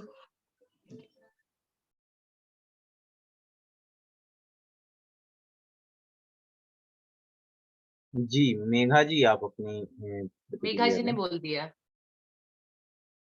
जी अगले क्रम में विधि जी आप तैयार रहेंगी। Good evening ma'am. Good evening. Ma'am आज का सेशन बहुत ही अच्छा था। जिस तरीके से आपने बताया कि हम किस बच्चे को किस तरीके से सिखा सकते हैं, उनको ऑब्जर्व करके, तो उनको पहले तो ऑब्जर्व कर सकते हैं कि कौन बच्चा किस तरीके से, कुछ बच्चे लिखते लिखते सीखते हैं और बहुत सारे बच्चे ऐसे होते हैं जो पहचान कर, जो हम उनको एक्टिविटी के थ्रू सिखाते हैं, पिक्चर्स दिखा के सिखाते हैं, तो उनको ज्यादा माइंड में सेट हो जाती है वो बात। तो ये तरीका बहुत ज्यादा अच्छा है और मैं क्लास में कोशिश करती हूँ कि उनको पिक्चर बना के और कुछ एक्टिविटी के थ्रू सिखाने का कोशिश करती हूँ। एंड जैसे कि आपने बोला कि कुछ बच्चे बहुत ज्यादा लॉजिकली या बहुत ज्यादा क्वेश्चंस करते हैं, तो मेरे पास भी एक स्टूडेंट्स आती है, वो भी बहुत ज्यादा क्वेश्चंस करती है और बहुत ज्यादा बातें करती है। और मेरी क्लास में भी एक बच्ची ऐसी है जो पढ़ने में बहुत अच्छी है, बट वो नॉर्मल नहीं है, वो थोड़ी सी सारे बच्चों जैसी नहीं है, वो घूमती रहती है पूरी क्लास में, बस घूमना ही है उसको, बैठना उसको बहुत मुश्किल होता है। पर उसकी ये आदत अच्छी है कि हम अगर उसको लिखने दे देंगे कुछ भी चीज या कुछ पढ़ने को दे देंगे या हम बोलेंगे कि आप बच्चों को पढ़ाओ, तो वो बहुत अच्छे से पढ़ाती है। पर वो फिर भी थोड़ी सी माइंड से नॉर्मल नहीं है, वो उसको इतना ज्यादा समझ नहीं आता है, वो बच्चों को मतलब बातों को रिपीट करती है। तो मैं उसके लिए यही तरीका अपनाती हूँ कि मैं उसे कुछ भी चीज लिखने दे देती हूँ या फिर बच्चों को ऐसे पढ़ाने दे देती हूँ, तो वो बहुत अच्छे से कोशिश करती है। एंड हम रिवॉर्ड देते हैं, जैसे कि स्टार्स वगैरह, तो बच्चे बहुत खुश होते हैं। दूसरे बच्चे भी बोलते हैं कि मैम मुझे भी मिलेगा ना स्टार, मैं भी बहुत अच्छे से लिख कर दिखाऊंगी। तो मैम बहुत सारी चीजें रिलेट की एंड बहुत सारी चीजें सीखने को मिली आज कि किस तरीके से हम बच्चों को ऑब्जर्व कर सकते हैं और उनको किस तरीके से पनिशमेंट और रिवॉर्ड देकर उन्हें सिखा सकते हैं, किस तरीके से पनिशमेंट की जगह उन्हें एक अलग तरीके से पनिशमेंट देकर उन्हें सिखा भी सकते हैं। तो ma'am thank you so much, आज का ये बहुत अच्छा था। Thank you. थैंक यू विधि जी। जी बहुत अच्छा विधि जी। और अगले क्रम में खुशबू जैन जी अपनी विचार व्यक्त करेंगी और ज्योति जैन जी तैयार रहेंगी। Khushboo ji. Good evening ma'am. Good evening. Ma'am आज का सेशन बहुत अच्छा रहा, हमें बहुत सारी चीजें सीखने को मिली। जैसे कि आपने आज बताया था कि सेंसरी अवेयरनेस, जिसमें आपने काफी टाइप्स बताए, जिसमें बच्चे विजुअलाइजेशन के द्वारा सीखते हैं और ऑडिटरी होते हैं, काइनेस्थेटिक होते हैं। तो मैम मैं बहुत सारी चीजों को रिलेट कर पा रही थी। जैसे कुछ बच्चे तो होते हैं मैम जो जो ऑडिटरी होते हैं, वो सीख लेते हैं सुन के, लेकिन मोस्टली क्या होता है, जैसे हमने भी सुना है कि मैंने कुछ सुना तो मैं भूल गया, तो मैंने कुछ देखा तो मुझे याद रहा, और मैंने करके देखा तो मुझे याद हो गया। तो जी। मैम बच्चे इस तरीके से ही सीखते हैं, वो सुन के कुछ सीखते हैं और विजुअलाइजेशन के द्वारा ज्यादा सीखते हैं, और करके देखते हैं तो वो बहुत अच्छे से सीख जाते हैं।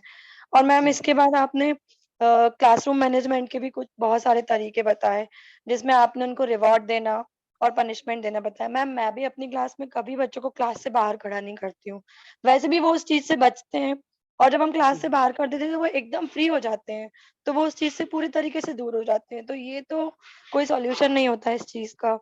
और मैम आपने बताया कि बच्चों को सुनना समझना, जब हम बच्चों को सुनते हैं तो वो हमारी बात भी सुनते हैं और उनके बिहेवियर को ऑब्जर्व करना और उन्हें अप्रिशिएट करना। मैम जैसे हम कभी बच्चों को वेरी गुड दे देते हैं, तो उससे हम तो बस उस 1 मिनट के लिए दे देते हैं, पर बच्चों को बहुत ज़्यादा खुशी होती है। वो 1-2 दिन तक उस चीज़ को नोटिस करते हैं, घर पे बताते हैं। तो ये एप्रिसिएशन बहुत इम्पोर्टेंट होता है। और मैम आपने बहुत सारी नई चीज़ें सिखाई, तो मुझे बहुत कुछ सीखने को मिला। Thank you so much ma'am. Thank you Khushboo ji. जी, बहुत अच्छा खुशबू जी। और ज्योति जैन जी अपनी प्रतिक्रिया शेयर करेंगी और गोविंद ओझा जी तैयार रहेंगे। ज्योति जी प्लीज आप अपने आप को अनम्यूट करें, अपना वीडियो भी ऑन करें।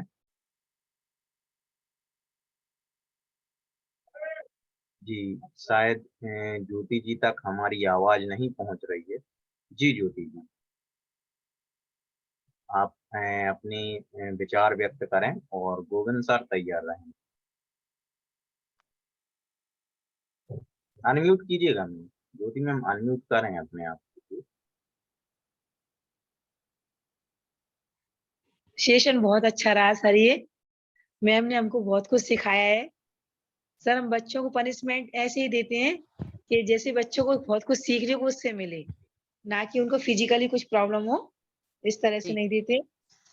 जो मैम ने सिखाया, मैम ने बताया हम लोगों को, बच्चे इससे सीख भी जाते हैं और नेक्स्ट टाइम बोलते हैं हम ये गलती नहीं करेंगे मैम।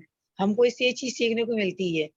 पनिशमेंट अपने आस पास ही रख कर देते हैं मैम बच्चों को।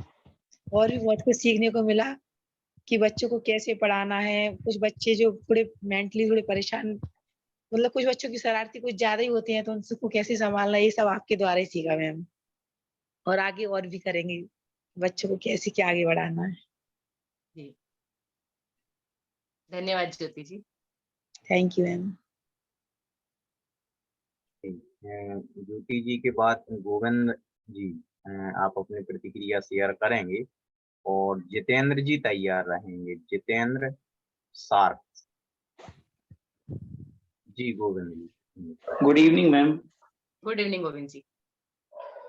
मैम जैसा कि आपने बताया क्लास को कैसे हम मैनेज कर सकते हैं, मुझे सबसे ज्यादा प्रॉब्लम आती है क्लास को मैनेज करने में, और वो भी 3rd क्लास में। बच्चों से कई बार बोल दिया जाता है, उनको समझा दिया जाता है, फिर भी बच्चे बार बार 3rd क्लास के तो मैं बोलने के बावजूद भी नहीं मानते हैं। मैं कहीं ना कहीं इतना परेशान हो जाता हूँ उनसे कि ऐसा लगता है कि कहीं ना कहीं क्लास के बाहर जाने का होता है, बट फिर कहीं ना कहीं मैं सोचता हूँ नहीं, और ट्राई करता हूँ दूसरा, मतलब कोई दूसरी मेथड अप्लाई करके देखता हूँ, यदि हो जाए तो कभी कभार हो भी जाता है वो, तो मुझे खुशी होता है, नहीं मैंने कोई दूसरी मेथड का अप्लाई किया तो नहीं वो सक्सेसफुल हुआ। तो जिस तरीके और आपने जो मुझे बताया अभी, तो उनका मैं अप्लाई करके देखूंगा क्लास में। मुझे लगता है कि कहीं ना कहीं इसमें चेंजेस होगा। और जैसा कि आपने अभी बताया था कि कुछ चीजों को हम देख के समझ सकते हैं, पढ़ के समझ सकते हैं और सुन के। हाल ही में मुझे क्या था कि मुझे एक बच्चों को याद कराना थी ऐसे दिवाली का। क्या था कि बच्चों को याद नहीं हो रहा था, काफी बच्चों को याद था पर कुछ बच्चों को नहीं था। तो मैंने ये सोचा कि ऐसा मैं क्या करूं कि बच्चों को याद हो जाए। तो मैंने बच्चों को पढ़ाया नहीं बल्कि डायग्राम बनवा दिया ऐसे का, जो एक नई मेथड थी जिसे मैंने याद नहीं किया था उस तरीके से। तो मैंने कैसे याद करवाया, बेटा बताइए क्या होता है दीपावली पे, तो क्यों मनाते हैं। तो उन्होंने बोला सर राम भगवान आते हैं, तो मैंने राम भगवान को आते हुए बता दिया। ठीक है, एग्जाइल मतलब वनवास से एक होम बना दिया। बेटा हाँ सर ये अच्छा होगा पॉइंट। उसके बाद क्या करोगे सर, क्लीन करेंगे। तो मैंने घर को क्लीन करते हुए कुछ एक मोम बना दी जो घर को क्लीन कर रही है। फिर पेरेंट्स बना दिए, फैमिली बना दी जो डेकोरेट कर रहे हैं अपने घर को, तो 3 लाइन बन जाती हैं। फिर बताइए बेटा क्या करते हैं, सर मार्केट जाते हैं, तो मैंने मार्केट बना दिया। तो मार्केट जा रहे हैं तो क्या लेंगे बेटा, तरीके से जो मेरा मेथड था कल का बताने का और जो आपने मुझे बताया, तो कहीं ना कहीं मुझे लगा कि नहीं कुछ तो हम कर रहे हैं, चेंजेस तो हम करेंगे। वो सब चीजें थी। तो मुझे लगता है कि काफी मैं चेंजेस करूंगा, और मुझे वाकई में मैम थर्ड क्लास को बहुत प्रॉब्लम आती है, तो इसका सॉल्यूशन बताएं कि हम छोटे बच्चों को जो सेकंड क्लास वाले जो थर्ड में आने वाले हैं उनको मैं कैसे मैनेज करूं, ये मुझे बताएं। एक तो गोविंद जी, जब आप क्लास में जाते हैं तो पहले 5 मिनट सिर्फ उनसे बातों के लिए रखिए, क्योंकि बच्चे जो छोटे होते हैं, घर में भी प्रॉब्लम ये है कि शायद अब उनके भाई बहन नहीं है, सिंगल चाइल्ड होते हैं, पेरेंट्स के पास टाइम नहीं होता है, तो उनको कोई सुनता नहीं है। सेकंड स्टैंडर्ड में मैंने भी ये देखा है, फर्स्ट सेकंड में आप जाके यदि पहले 5 मिनट उनसे बातचीत कर लेते हैं, 2-4 बच्चों से खड़े होकर कुछ पूछ लेते हैं, उनकी बात सुन लेते हैं, तो वो आपको कॉन्सेंट्रेट करेंगे। और उसके बाद कोई एक ऐसी जानकारी, कोई एक ऐसी बात जिसमें उनको इंटरेस्ट आए या मजा आए, कोई फैक्ट, कुछ भी ऐसी कोई बात करिए कि जिससे उनको कुछ नया जानने को मिले, तब आप उनका कॉन्सेंट्रेट पूरा ग्रैब कर पाएंगे। उसके बाद अपना पढ़ाना शुरू करिए। मैम यही तो हुआ, उनको जब कुछ सुना देते थे ना तो वो बहुत मस्ती करते, वो नहीं, सुनने को वहां पे तैयार नहीं होते हो। नहीं, वहां पे आपको कंट्रोल करना है। तो जब वो बहुत करने लगते, सिंपल आई कांटेक्ट, बोलना कुछ नहीं है, सिंपल आई कांटेक्ट, फेस पे कोई एक्सप्रेशन नहीं, ये बहुत इफेक्टिव तरीका होता है क्लास को चुप करने का। या तो बोर्ड पे लिखिए शट अप, मैं ये करती हूँ जब क्लास बहुत ज्यादा, मैं बोर्ड पे लिखती हूँ शट अप, वो देखते हैं मैम क्या लिख रहे हैं, जब वो शट अप पढ़ते हैं तो उनको लगता है कि मैम ने हमको कुछ ऐसा कर दिया, प्रॉब्लम हो गया, उसके बाद पूरी क्लास चुप, देन आप उसको रब कर दीजिए। ये थोड़े से 2-4 मेरे तरीके हैं, कुछ करके देखिए। जी मैम, थैंक यू। जी जी बहुत अच्छा गोविंद जी। और अगले क्रम में जितेंद्र साक्ष जी। जितेंद्र जी आप अनम्यूट करें अपने आप के लिए, आपका वीडियो भी ऑफ है। जितेंद्र साक्ष जी। वीडियो ऑन है उनका। नहीं, जितेंद्र 2 हैं, जितेंद्र अच्छा साक्ष ओके जी। एक Jitendra Sharma ji. Okay okay, ji Jitendra. Ji, good evening ma'am and good evening sir and good evening everyone. Good evening. First of all ये जो सेशन चल रहा है ये काफी अच्छा रहा है। हालांकि लास्ट के जो 2 वेबिनार रहे हैं वो any and how network issues के कारण या किसी वजह से मैं अटेंड नहीं कर पाया था। वेल इसमें कई सारी चीज थी, जैसे मैम बता रहे थे जो कंसेप्ट उन्होंने या जो थ्योरी उन्होंने दी, बच्चों को किस तरह से अटेंटिव किया जाए क्लास में, मींस उनको किस तरह से इस एक प्रॉपर वे में लाया जाए ताकि वो सीखें। तो उससे जुड़ी हुई एक छोटी सी चीज मैं अपनी बताना चाह रहा हूँ, जैसे कि first of all I am the teacher of English language and also SST teacher in the school. तो कई समय से मैं देख रहा हूँ, और वैसे भी मल्टीपल सब्जेक्ट्स मैंने लिए हैं, तो मेरा एक पैटर्न रहता है, जब मुझे दिखता है कि क्लास अनहैंडल है तो वहां पे मैं लिंक आउट करूंगा उस सब्जेक्ट को किसी ऐसे पर्टिकुलर टॉपिक पर ले जाकर जहां सबसे पहले बच्चों का इंटरेस्ट जा रहा है। दूसरी चीज क्या होगी कि मैं फिर वहां पे उन लोगों को लिखूंगा नहीं या उन्हें पढ़ाऊंगा नहीं, मैं मोस्टली कांटेक्ट करूंगा उनके साथ एक्सप्रेशन से, क्योंकि लैंग्वेज में सबसे मेन चीज, लैंग्वेज में अगर देखा जाए, language it is an ordinary thing, but सबसे मेन चीज उसमें एक्सप्रेशन की होती है। यानी आप अपने व्यूज को कितने अच्छे से एक्सप्रेस कर पा रहे हैं, बच्चा उतने अच्छे से समझ पाएगा। यानी वही जो चीजें जो हमने देखकर सीखी हैं, जो हमने सुनकर सीखी हैं, और जो हमने देखी भी और सुनी भी, तो जो थर्ड कंसेप्ट है फिर वो मेरा वहां पर काम कर जाता है। और ये सेशन आगे भी हमें और बहुत कुछ सिखाएगा। वेल मैं फिलहाल में तो इतना ही बोल पाऊंगा, क्योंकि जैसे जैसे मैं अटेंड करूंगा थोड़ा मैं ऑब्जर्व करता जाऊंगा और उसके बाद मैं और अच्छा दे पाऊंगा। Thanks for giving me chance. Thank you sir and thank you ma'am. Thank you Jitendra ji. जी बहुत अच्छा जितेंद्र जी। और अगले क्रम में अंकित जैन जी अपनी प्रतिक्रिया देंगे और जितेंद्र रघुवंशी जी तैयार रहेंगे। जी अंकित जी आप अनम्यूट करें। धन्यवाद नीरज जी। हाँ, गुड इवनिंग सभी के लिए।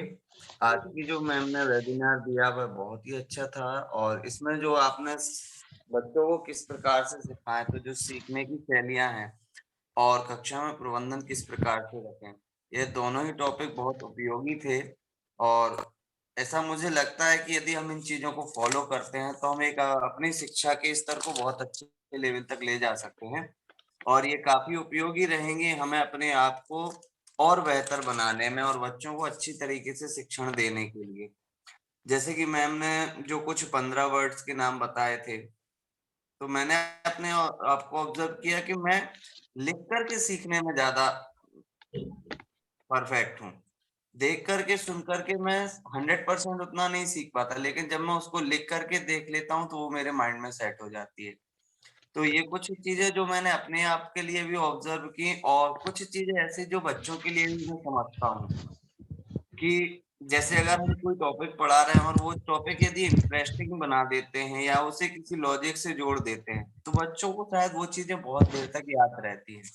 मैं संस्कृत का टीचर हूँ मैम, तो मैं कभी भी जैसे आपने शब्द रूप वगैरह कभी पढ़े होंगे तो उनको मैं एक गीत के माध्यम से पढ़ाता हूँ, लयबद्ध तरीके से पढ़ाता हूँ, तो बच्चों को थोड़ा ज्यादा जैसे मैं एग्जांपल दूंगा कि अगर मुझे उन्हें पढ़ाना होता है राम शब्द के शब्द रूप हैं तो मैं उनको पढ़ाता हूँ रामः रामौ रामः प्रथमा रामम रामौ रामांदुति। तो अब मुझे सिर्फ वो ट्यूनिंग भी अगर मैं बजा दूं तो बच्चे वो चीज बोलने लगते हैं, उनके माइंड में वो एक म्यूजिक ऐसे सेट हो गया है कि सिर्फ उनको उस ट्यूनिंग भी यदि बजा दी जाए तो वो शब्द उनको याद आ जाते हैं। तो ये एक तरीका भी। और दूसरा जैसे कोई आता है चैप्टर जिसमें किसी नाटक के रूप में कोई चैप्टर है तो मैं बच्चों को बोलता हूँ कि ये जो बोर्ड है इसको आप एक स्टेज समझिए और इस पर ये नाटक प्ले हो रहा है तो आपको कैरेक्टर वाइज और डायलॉग वाइज उसको इमेजिनेशन करना है। आपको एक इमेज बनानी है कि जैसे सामने मूवी चल रही है, आप मेरी बातों को सुनिए और सोचिए उस कैरेक्टर को, वो सब की किस प्रकार से वो एक्टिंग कर रहे हैं, क्या रोल चल रहा होगा। ये इमेजिनेशन भी करवाता हूँ तो बच्चे शायद उससे भी थोड़ा बहुत बेहतर सीखते हैं। और भी कुछ तरीके जो मुझ में कमियां थी या जो नहीं पता थे वो आपके द्वारा आज बहुत अच्छे तरीके से समझाए गए और मुझे लगता है ऐसा कि यदि मैं इनको अपने जीवन में धारण करता हूँ तो अपने आप को और बेहतर शिक्षक के रूप में प्रदर्शित कर पाऊंगा। इसके लिए धन्यवाद मैम आपका। जी थैंक यू सर। धन्यवाद अंकित जी।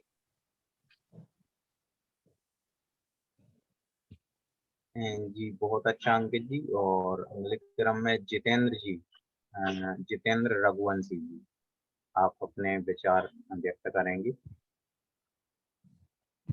जितेंद्र जी आप अनम्यूट करें आपका डिवाइस।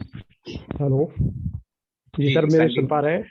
बिल्कुल बिल्कुल कंटिन्यू। नमस्कार मैम एंड नमस्कार sir and all of you. Sir मैं पीजी का टीचर हूँ, हिंदी पढ़ाता हूँ और सर मुझे पढ़ाने में सबसे पहले जैसे कि कबीरदास जी को पढ़ाना है तो कबीरदास जी के दोहों से ही प्रारंभ करता हूँ। जैसे कि कबीरदास जी के कुछ दोहे हैं वो काफ़ी प्रसिद्ध है। सुखिया सब संसार है, खावे और शोभे, दुखिया दास कबीर जागे और रोवे। या प्रेम, बच्चों को सर्वाधिक जो इच्छा होती है वो प्रेम के बंधन में बांधना होता है। जैसे कबीरदास जी ने कहा है कि ढाई अक्षर पढ़े तो पंडित होए। तो उनसे बच्चों को क्या एक आकर्षण होता है और बच्चों को कहानी भी काफी पसंद होती है। तो उनको इंटरेस्टिंग बनाने के लिए मैं कुछ कहानियां भी सुनाता हूँ। और कबीरदास जी है, कालिदास जी है या परमानंद जी हैं, किसी भी संत संबंधित उनको कहानियां सुनाता हूँ तो इंटरेस्टिंग बनती है सर। और बच्चों को जो माहौल है क्लास का वो ओनली फ्रेंडली माहौल है। कोई भी बच्चा जो कमजोर बच्चा है वो भी मेरे से किसी भी सब्जेक्ट के बारे में पूछ सकता है, समझ सकता है, अपनी परेशानियां शेयर करता है। मैं तो यही मानता हूँ कि जब तक बच्चे अपनी अंदर से डर निकाल देगा उसके अलावा वो सीख नहीं पाएगा। इसके अंदर से सबसे पहले उसका डर बाहर निकालना है। और जो मैम ने सिखाया है तो इस पहले भी मैं चाहता हूँ कि किसी भी बच्चे को अगर कुछ सिखाना है तो सबसे पहले उसको करके सिखाना चाहिए। कोई भी एक्टिविटी हमको उससे कराना चाहिए जिसके माध्यम से वो सीखे, क्योंकि जो काम बच्चे करके सीखते हैं वो लाइफ टाइम तक याद रखते हैं। दूसरा रहा सवाल पनिशमेंट का, तो ये कहीं से कहीं तक किसी भी बच्चे को पनिश तो करना ही नहीं चाहिए। और बेसिकली बच्चे को अगर पनिशमेंट देना है तो पनिशमेंट ऐसी होना चाहिए जिससे उसका मनोबल बहुत ज्यादा बढ़े, उत्साहित होने वाली, ना कि हतोत्साहित करना चाहिए। एक टीचर का भी परम धर्म होता है कि अपने क्लास में जो कमजोर बच्चे हैं और जो इंटेलिजेंट बच्चे हैं उनके बीच में जो गैप है वो गैप कभी ज्यादा चौड़ा नहीं होना चाहिए, उस गैप की पूर्ति करना चाहिए सभी को। और कोशिश ये करना चाहिए कि बच्चा अपनी समस्या एक टीचर से शेयर कर सके। अगर बच्चा अपनी परेशानियां टीचर को बताने लगेगा तो मैं नहीं समझता कोई किसी प्रकार की कोई परेशानी होगी।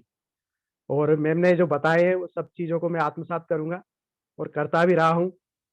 जी, बस मैं इन्हीं शब्दों के साथ अपनी वाणी को विराम देता हूँ और मैम एंड सर का शुक्रिया अदा करता हूँ। धन्यवाद मैम एंड धन्यवाद सर। धन्यवाद जितेंद्र जी। जी। जी बिल्कुल जितेंद्र जी बहुत अच्छा। और अगले क्रम में ज्योति जी हमारे बीच जुड़ी हुई हैं, ज्योति जैन जी। अगर हमारी आवाज़ आप तक पहुँच रही है तो प्लीज़ आप अपने आप के लिए अनम्यूट करें और अपनी प्रतिक्रिया इस ऑनलाइन मंच पर ज़रूर साझा करें। चलिए हमें लगता है कि कोई टेक्निकल इशू के चलते हमारी आवाज़ उन तक नहीं पहुँच पा रही है और चूँकि समय अपनी गति से चल रहा है, 9:21 हो चुके हैं। हम ऑलरेडी समय से आगे चल रहे हैं। बहुत तो ज्यादा। हाँ, तो अंत में हम चाहेंगे कि यदि आज के सेशन में मौजूदा प्रशिक्षणार्थियों की कोई जिज्ञासा या कोई शंका अभी रह गई हो तो ज़रूर क्या? वह अनम्यूट करके पूछें। आज लेट हो गया। अगर कोई ऐसा कंटेंट, कोई ऐसा टॉपिक आपकी समझ में नहीं आया है तो वह आप ज़रूर से पूछ सकते हैं।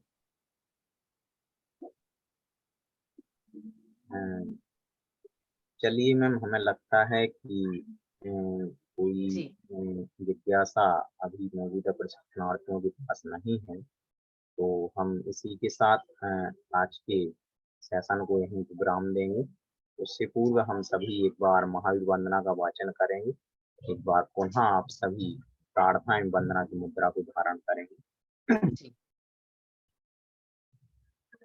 बोलिए महावीर भगवान की। जो मोहे माया माने मति सर मदन मर्दन वीर हैं, जो विपुल विघ्नों बीच में भी ध्यान धारण धीर हैं, जो तरण तारण भव निवारण भव जलधि के तीर हैं, वे वंदनीय जिनेश तीर्थं कर स्वयं महावीर हैं। बोले महावीर भगवान ने की जय, पंचपरेष्ठी भगवान ने की जय। एक बार पुनः आप सभी आदर्श ग्रुप 5 के सभी शिक्षक प्रशिक्षणार्थियों का बहुत बहुत धन्यवाद। आज आप सभी ने मनोवैज्ञानिक और एवं कक्षा प्रबंध दो को समझा एवं सुना। आपने अपनी प्रतिक्रिया, अपने विचार भी अपने इस ऑनलाइन मंच पर साझा किए एवं अपनी समस्याओं का समाधान भी यहाँ पे खोजा। हम पुनः अगले सप्ताह एक नए टॉपिक के साथ 18 फरवरी को पुनः रूबरू होंगे। तब तक के लिए जय जिनेंद्र, जय भारत, शुभ रात्रि। जय जिनेंद्र। जय Jinendra. Good night. Good night. जय जिनेंद्र। जय जिनेंद्र। जय जिनेंद्र। जय जिनेंद्र सर। जय जिनेंद्र सर।